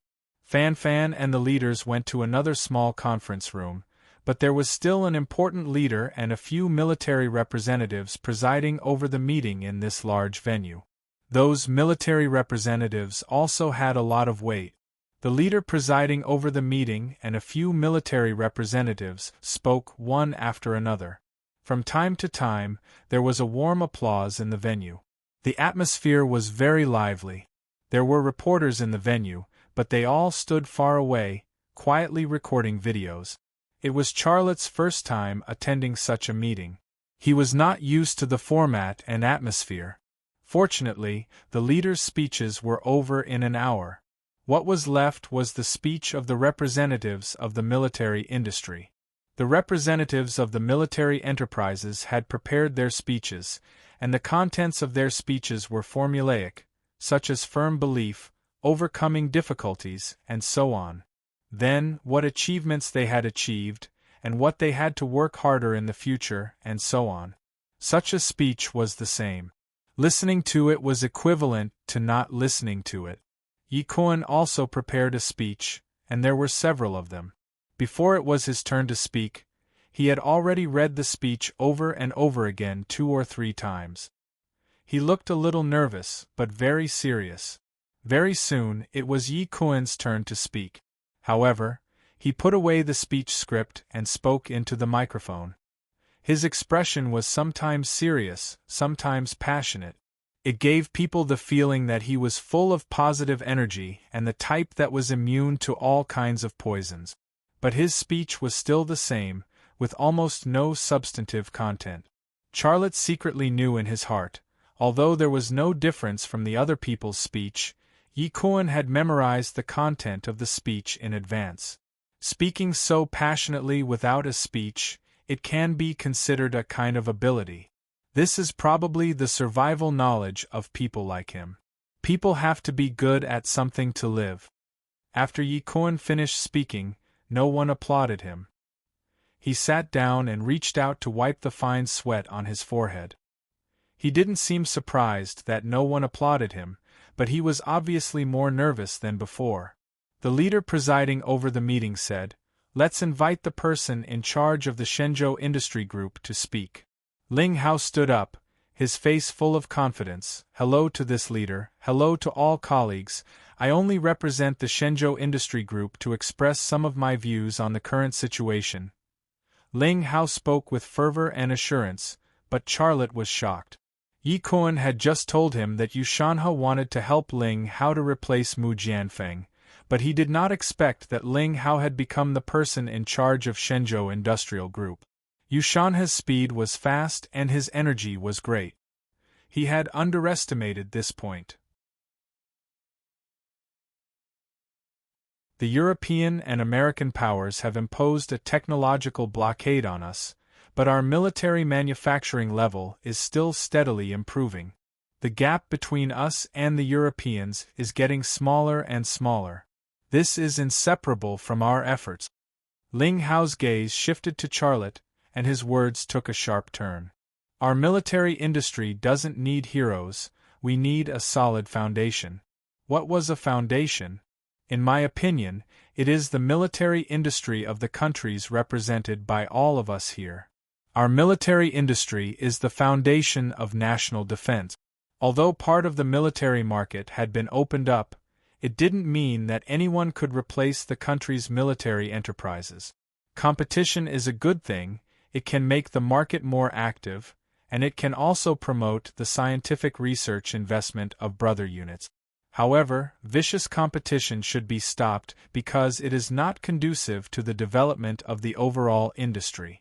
Some companies have good technology, but they hide it, which is not conducive to the development of our country's military industry. Charlotte's brows slowly wrinkled. Ling Hao's speech did not mention Rema Group or Charlotte, but he knew that Ling Hao's speech was directed at him. If good technology was not shared, it would affect the development of the industry. Then what was the use of patent laws? Microsoft monopolized the entire operating system market, but Microsoft did not share the source code with its competitors, right? Apple was the world's largest mobile phone manufacturer. It had its own iOS system and tens of thousands of patented technologies, some of which were not even used. It did not share with Xiaomi, Huawei, or Meizu, right? However, such unreasonable words sounded righteous coming from Ling Hao's mouth. It was as if he was representing justice and the interests of the public. There was a round of applause. Ling Hao nodded to express his thanks and then said, "Shenzhou Industry Group is a big group, a national heavy industry. We are willing to shoulder the responsibility of the times and make due contributions to the revitalization of our country's military industry. Shenzhou Industry Group has been working hard to complete the large orders of tanks, and we have also invested a lot of manpower and material resources in scientific research. The new generation of tank ZTZ-100 project has also been launched. It will be the best tank in our country. This is a gift from all of us in Shenzhou Industry Group to our motherland. It does not have a foreign trade model, and it only supplies our own army, unlike those over-market-oriented private companies, where all the good products are sold abroad. Of course, my words are not directed at anyone. I have finished my speech, thank you." ZTZ-100 main battle tank? Shenzhou Industry Group actually launched a new tank project in this sensitive period, which was obviously aimed at Rema Group. There was another round of applause. Ling Hao took over Mu Jianfeng's position and became the new leader of that group. With Ling Hao's intelligence and skills, he must be more difficult to deal with than Mu Jianfeng. As a matter of fact, the first fire he started as soon as he came to power was aimed at Rema Group. However, in the face of such a situation, Charlotte's face showed a sunny smile. He thought to himself, "Things have already come to this, yet you still want to stop me. Your beliefs are really strong. But you seem to have forgotten what I mean to you by sitting here. Can't anyone see it? I'm here, not because the wolf is here, but because my era is coming, not yours. I'm the main character of this era." Sometimes it was like this. The truth was in front of them, and they could see it when they looked up. But many people would be blinded by interests and all kinds of temptations. They couldn't see it, and they didn't want to see it. The leader who presided over the meeting said, "Let's welcome Mr. Charlotte, the legal representative of Rema Group, to speak." All eyes were focused on Charlotte. Yi Kuren, who was sitting next to Charlotte, was inexplicably nervous. He saw that Charlotte stood up but didn't even have a draft. He said subconsciously, "Chairman Xia, why didn't you even prepare a draft for such an important meeting?" Charlotte picked up the microphone on the table and said in a calm tone, "Hello, leaders and colleagues. I just want to say a few words on behalf of Rema Group. It's my first time to attend such an important meeting. If there's anything wrong, please forgive me." Many people showed a contemptuous and arrogant look. Charlotte pretended not to see it and went on, "I'm not very good at talking, but I'm a person who can do things. Rema Group has developed from a small workshop on the street to what it is today. The employees of Rema Group and I have walked step by step very firmly. Our weapons are the same. From the XL 2500 sniper rifle to the Gale assault rifle, to the Hellhound artillery, to the Scavenger infantry fighting vehicle, we build the most advanced weapons in the world. I can proudly say that the military giants in Europe and the United States can't compare to us in terms of the comprehensive performance of similar products and even the price-performance ratio. In the past, we even needed to import parts for finishing. But now, Europe and the United States are jealous of our Rema Group's Thunder Dragon intelligent machine tools. Rema Group's weapons and Rema Group's 2 generations of Thunder Dragon intelligent machine tools were even envied by Europe and the United States. This was an ironclad fact. Charlotte used his weapon technology and intelligent machine tools to exchange for Germany's Typhoon fighter engine technology and conventional submarine technology, as well as France's Rafale fighter avionics technology. Although it couldn't be made public due to the special nature of the method, no one could erase his contributions. Clap, clap, clap. The leader who presided over the meeting applauded Charlotte. There was no applause at first, but with the leader applauding, the applause suddenly became enthusiastic. However, many people were unwilling to do so. Charlotte was showing off his contributions in front of everyone, and what he said was the truth. Not to mention applauding him, they even wanted to give him a few slaps. In fact, the leader's applause was actually a very obvious signal. It was just that many people still couldn't see it because of their interests and various other reasons. They also didn't want to see it. Thank you, thank you. Charlotte appeared to be very polite. Rema Group is a private enterprise, but it is also an enterprise of this country. It produces weapons for the military, and our soldiers can use the world's best weapons. It exports weapons and earns real money in foreign exchange. In the past, we bought them, but they didn't sell them when we offered a high price. But now they are buying them at a high price. What does this mean? We have become strong, and our time has come. I boldly say that Rema Group actually doesn't have a distinction between public and private enterprises. It just followed the trend of this era and accidentally became the protagonist of this era. The originally quiet venue was suddenly filled with the sounds of discussion. Buzz, buzz, buzz. No one thought that Charlotte would be so arrogant, but he was so arrogant. A private military enterprise wanted to become the protagonist of this era? Perhaps only he, Xiaolei, would dare to say such big words. This time, no one applauded. Charlotte coughed dryly. I'm not showing off. I just want to take this opportunity to speak my mind. I am confident that I can build Rema Group into our country's Lockheed Martin Corporation, and my strength alone is obviously not enough. I need more support and trust, not exclusion, not suppression. Hey, Mr. Xia, what do you mean by that? Yushanha couldn't hold it in. Yes, your words are hurtful. How can he talk like that? A private enterprise is a private enterprise. He doesn't understand the rules at all. Where does he think he's having a meeting? Charlotte ignored these voices. The venue was not quiet and his voice was much louder. I'm not targeting anyone, I'm just telling the truth. The export orders for the Scavenger IFV of the Thunder Horse military factory have been lined up for a year, but the best domestic version has yet to receive an order. Can anyone here give me an answer? Whoosh, the whole venue quieted down. Yi Kuan had originally calmed down and was secretly praising Charlotte's eloquence, but when Charlotte suddenly said such a thing, cold sweat appeared on his forehead again.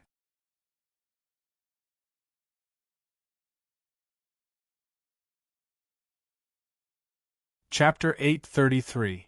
The bird that sticks out will be shot. This was an old saying, and many people believed in its truth. Charlotte was now like the bird that stuck out, and he could be shot by the hunter at any time. You, a private enterprise, can't sell your own products, but you want people here to give you an explanation. Who will give you an explanation? Who owes you an explanation? In terms of status on paper, who's sitting here at the meeting is not a level higher than you. This was what Yi Kun was worried and afraid about. What worried him even more was that Charlotte on such an occasion first announced in an extremely high-profile manner that Rema Group's weapons were the world's most advanced weapons. The export model's orders had been lined up for a year, but the best domestic model had not yet received orders. Wasn't it clear that someone was playing tricks? Wasn't it insinuating that the people involved were indifferent? However, something that even Yi Kun could understand, Xia Lei couldn't. At this time, he was like a young man who had just come out of school and was full of ideals, but he didn't understand the real world at all. He was not mature at all. Some people sneered, waiting to see a good show. Yushanha looked at Charlotte coldly. Others thought Charlotte was stupid, but he could see that Charlotte was shooting at him. Mr. Xia, Ling Hao said, I don't agree with what you said. We are all in the military, and we all know that replacing heavy equipment in the army is a very important matter. First, a comprehensive evaluation must be completed, and then the issue of replacing the heavy equipment will be discussed, which also takes time. As far as our Shenzhou Industrial Group is concerned, which vehicle we designed and produced did not enter the army after a few years or even a decade. Your scavenger IFV may be excellent, but you are too impatient. We need a few years or even a decade to finish the road. Do you want to finish it in a few months? There was another round of discussion in the hall. The leader who presided over the meeting also whispered with several military representatives. Yushanha, who was also at the host's seat, was silent. He looked at Charlotte with eyes full of hatred. In Yushanha's view, this was no longer a meeting, but a battlefield. On one side of this battlefield was the army, but on the other side was a lone knight full of heroism and his cunning attendant. The contrast of strength was simply incomparable, but this knight launched an attack against the army with the momentum of breaking through the south wall. Mr. Xia. Ling Hao looked at Charlotte. You are the first private business owner to enter the military market, and the support for you is unprecedented. You should be grateful. Don't complain because of some necessary procedures. Personally, I am very disappointed and even bitterly disappointed by what you said. His words were just short of ungrateful. Yes, does he think the market revolves around him? Which of our weapons didn't go through evaluation time and time again before we finally got the order? This person really doesn't know what's good for him. I've given him more support than anyone else, yet he's still saying this. I heard that the country waived more than 20 billion yuan of loans for him. Isn't this support enough? He's still not satisfied, isn't he too greedy? An ungrateful wolf like him should be driven out of the military industry. Ever since he appeared, the previous atmosphere of unity has disappeared. To put it bluntly, he's the snail that fell into a pot of soup. Snail? I think it's rat shit. These remarks made Yushanha reveal a smile. Yi Kun quietly reached out and pulled on Charlotte's trousers, motioning him to sit down and stop talking. Charlotte stood straight like a bronze statue in the venue, cold and hard. Mr. Xia. Ling Hao continued to challenge Charlotte. I think you misunderstood. It's not that someone is unfair to you, it's that you're asking too much of yourself. Everything has a process that requires 10 steps. You can't expect to complete it in one step, can you? If you complete it in one step, isn't it unfair to those of us who took 10 steps to complete the process? Mr. Xia, do you think I'm right? Everyone was watching. Xia Lei chuckled. Not right. Ling Hao also smiled. Then tell me, what's wrong with what I said? Charlotte said, all wrong. Ling Hao frowned and his eyes were cold. Charlotte said, I'll give you an example. I compare our military industry to a football world. I'm Ronaldo, Messi, and Suarez. I should play for Real Madrid or Barcelona. But you want me to start from the Chinese League Championship or even the Serie B team, step by step, to the same league as you. This is indeed fair to you, but is it right? There was another round of discussion in the venue. Charlotte ignored those voices. The international environment has changed. The United States and its allies are aggressive and have set up many obstacles on our way to rise. I have the ability to shorten the gap between our military industry and that of Europe and the United States, or even surpass them, so that their military force can no longer threaten us. I'm the best star player in the world. I can win the Asian Cup, the Club World Cup, and even the World Cup for the team. Why do you want me to start from the lower league? By the time I reach the same level as you, I'll have passed the peak of my career. What I want is a channel to the world's top competition. My opponent is Rheinmetall, Lockheed Martin Corporation, not you here. Charlotte finished. How arrogant! Young people are too arrogant. Comparing Lima Group to Lockheed Martin, he really has the nerve to say that. They only have an F-35, and Lima Group probably won't be able to build it even after 50 years, right? He's really bragging. Isn't he ashamed? The leader who supported the meeting raised his hand and said lightly, Mr. Xia, I agree with part of what you said, but there are also parts that I don't agree with. You are capable, but don't make it special. We are a group, and we have a common mission, that is to build the country's national defense. Under this premise, we can't make any special channels.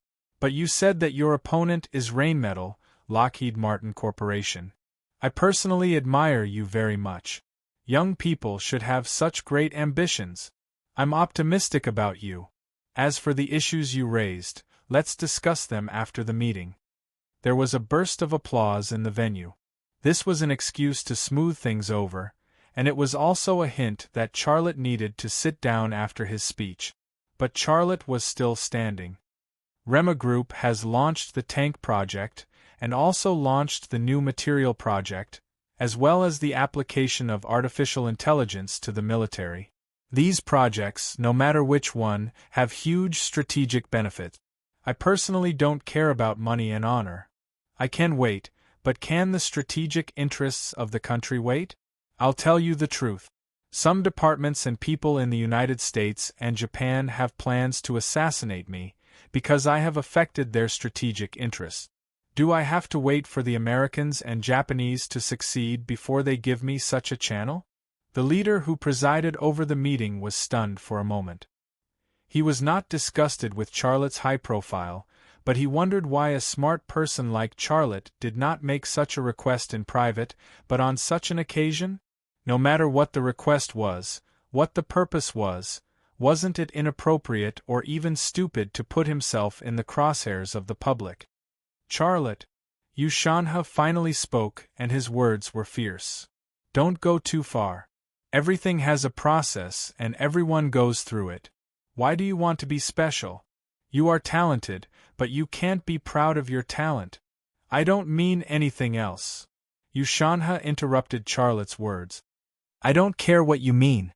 If you have something to say, talk to me later. It's not right for you to take up the time for others to speak. Sit down. I'll talk to you after the meeting. Everyone in the meeting thought that Charlotte was being silly, but only Yu Shanhe's palms were covered in cold sweat. Charlotte was pestering him endlessly. In fact, there was only one purpose, and that was to bypass the obstacles he had set up, or even put him in danger. With the merits that Charlotte had, who could do anything to him? Also, of the 3 projects that Charlotte was working on, which one of them was not related to the strategic interests of the country? Based on these 2 points, no one could really do anything to Charlotte for saying and doing such things on such an occasion. If someone were to be questioned and punished, it would definitely not be Charlotte, but Yu Shanhe. This was the terrifying thing about Charlotte. He fired the most appropriate shot at the most appropriate place. At first, Yu Shanhe did not feel anything, but when Charlotte did not even give face to the leader who presided over the meeting, he suddenly realized that danger was coming. This was also the reason why he did not want Charlotte to continue. He had to shut Charlotte up. But Charlotte did not shut up. I have a good project and the ability to change the situation, but my strength alone is limited. I need more support, and I don't have time to waste on the so-called process. Charlotte. Ushanha could no longer control his emotions and slammed the table. Why can't you understand what I said? I told you to talk to me after the meeting, Charlotte said lightly. I won't talk to you because I don't believe you. Since he had chosen to shoot on this occasion, he could not leave any leeway. If he lost this opportunity, it would be difficult to find it again in the future. Ushanha looked at the security personnel at the door. His eyes were a hint. Several security personnel walked in the direction of Charlotte. But at this moment a person came out of a small door. It was none other than Fanfan. Fanfan walked directly in front of Charlotte and put a note on the table. Charlotte glanced at it. The content of the note was very simple. There was only one sentence: "Go ahead and do it." A smile suddenly appeared at the corner of Charlotte's mouth, and the pressure on his body suddenly disappeared. Fanfan moved closer to Charlotte's ear and whispered, "You really dare to say it. You used your head to break through the obstacles set for you by some people. But I like your personality and courage." Charlotte smiled. Fanfan's voice became lower. "You just do what you have to do, and someone will handle the rest. No one can hinder the progress of this country. No one. Whoever stands in the way will be crushed. Do you understand?" Charlotte nodded. He knew very well that he had shot and wounded the target. "Well, let's continue the meeting. I will come to you with the order tonight," Fanfan said. "Charlotte." Fanfan turned and left. She glanced at the security personnel, who had stopped when she came out of the small door. Charlotte sat down and relaxed. However, Ushanha could not relax. He was completely unaware that cold sweat had already appeared on his forehead.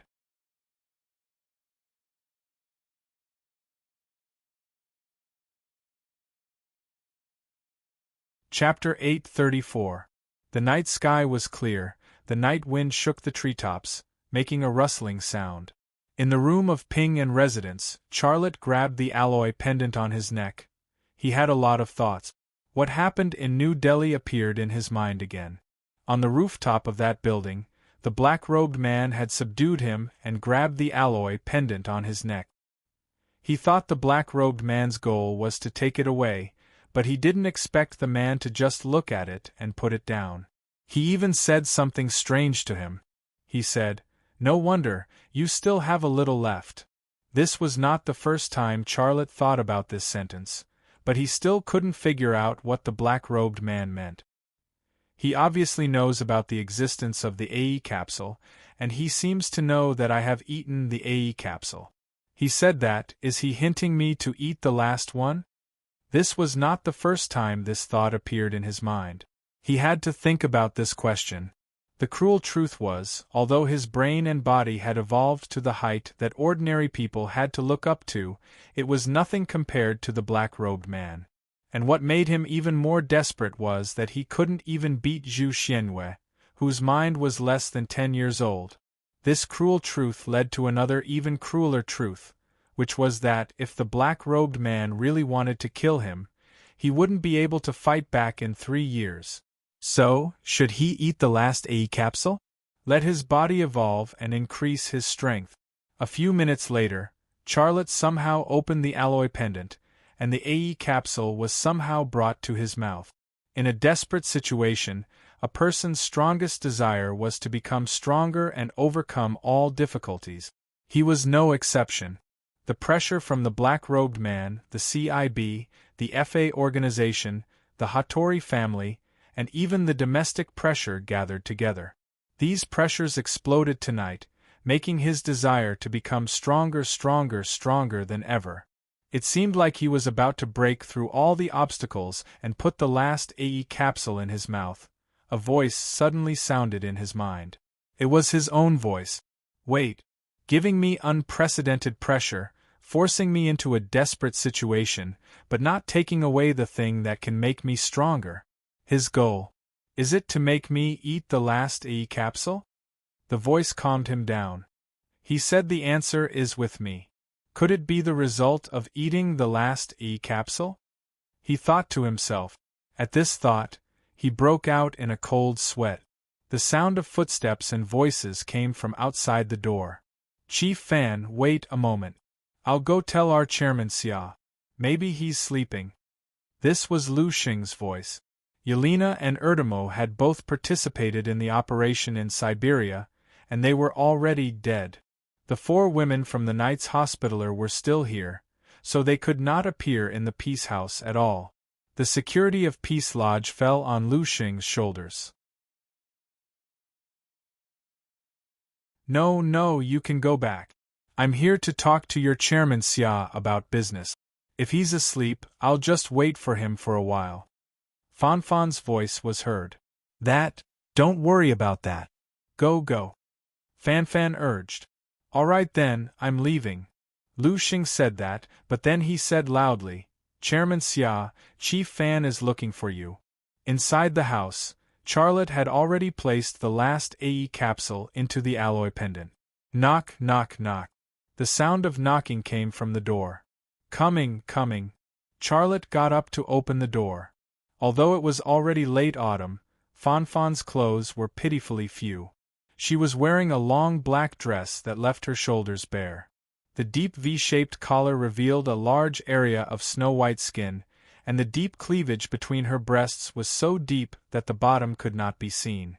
It quietly exuded a seductive scent.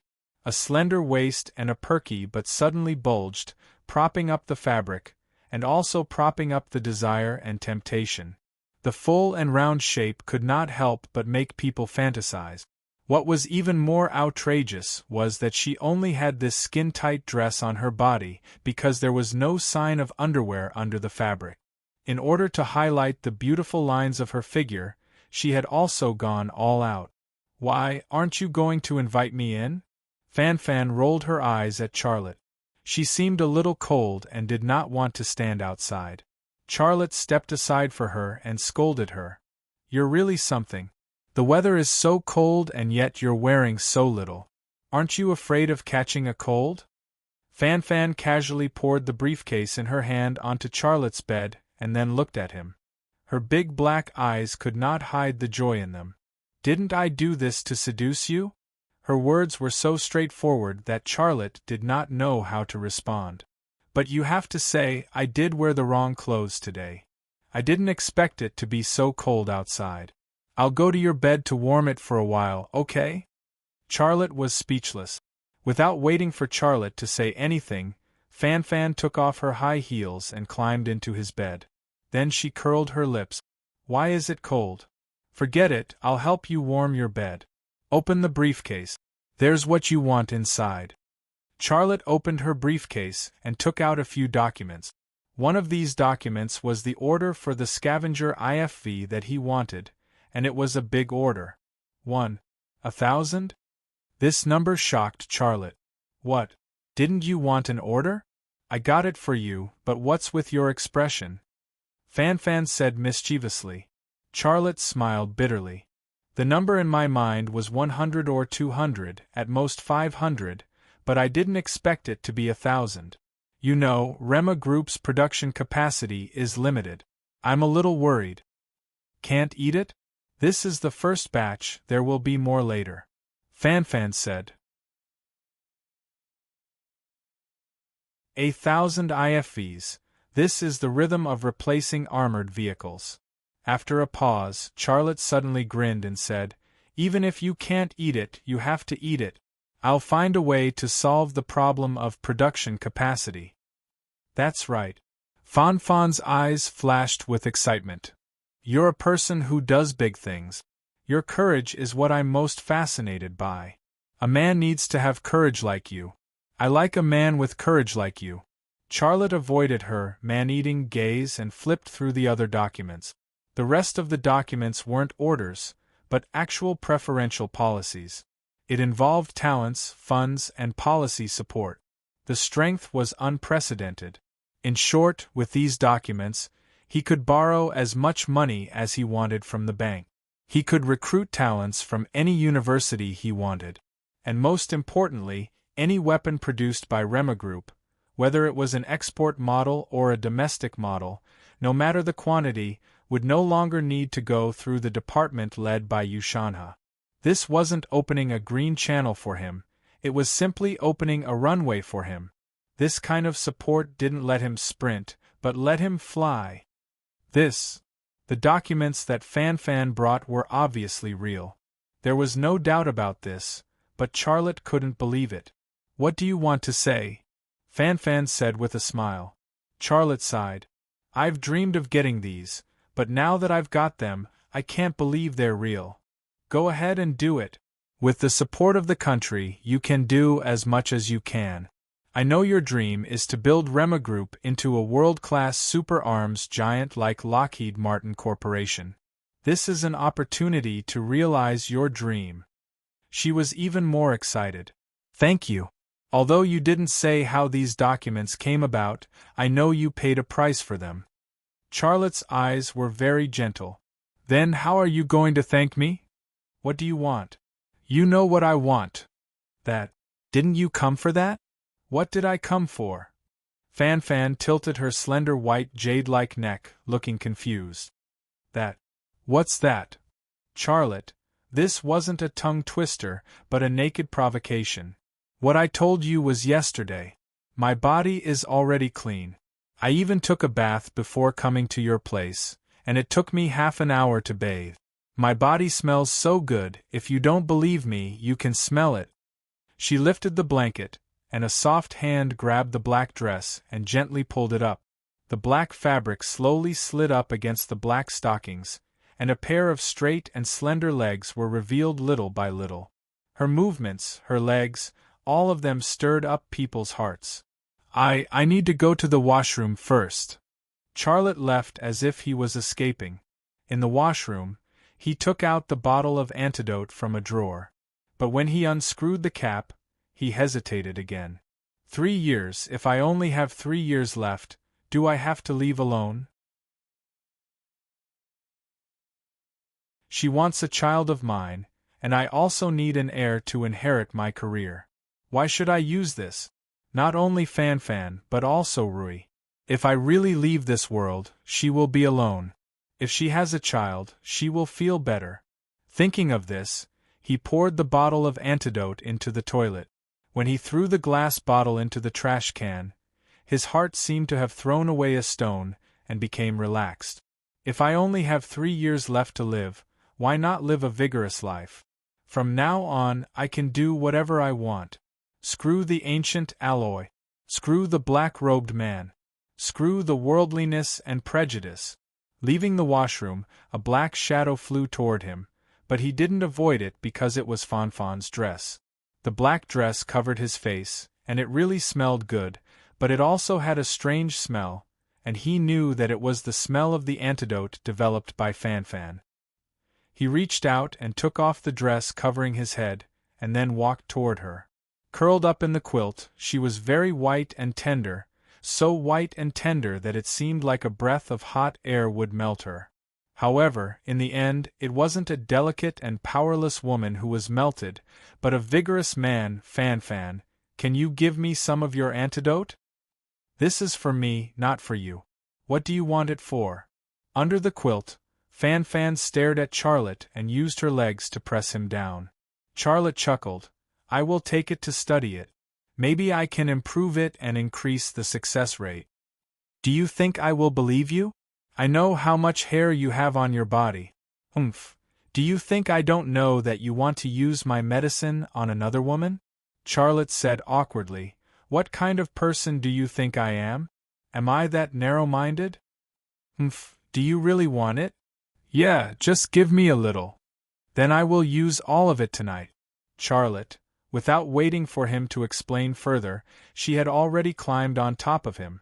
Is there any reasonable woman in this world? You're tuning in to the Phoenix Nights YouTube channel.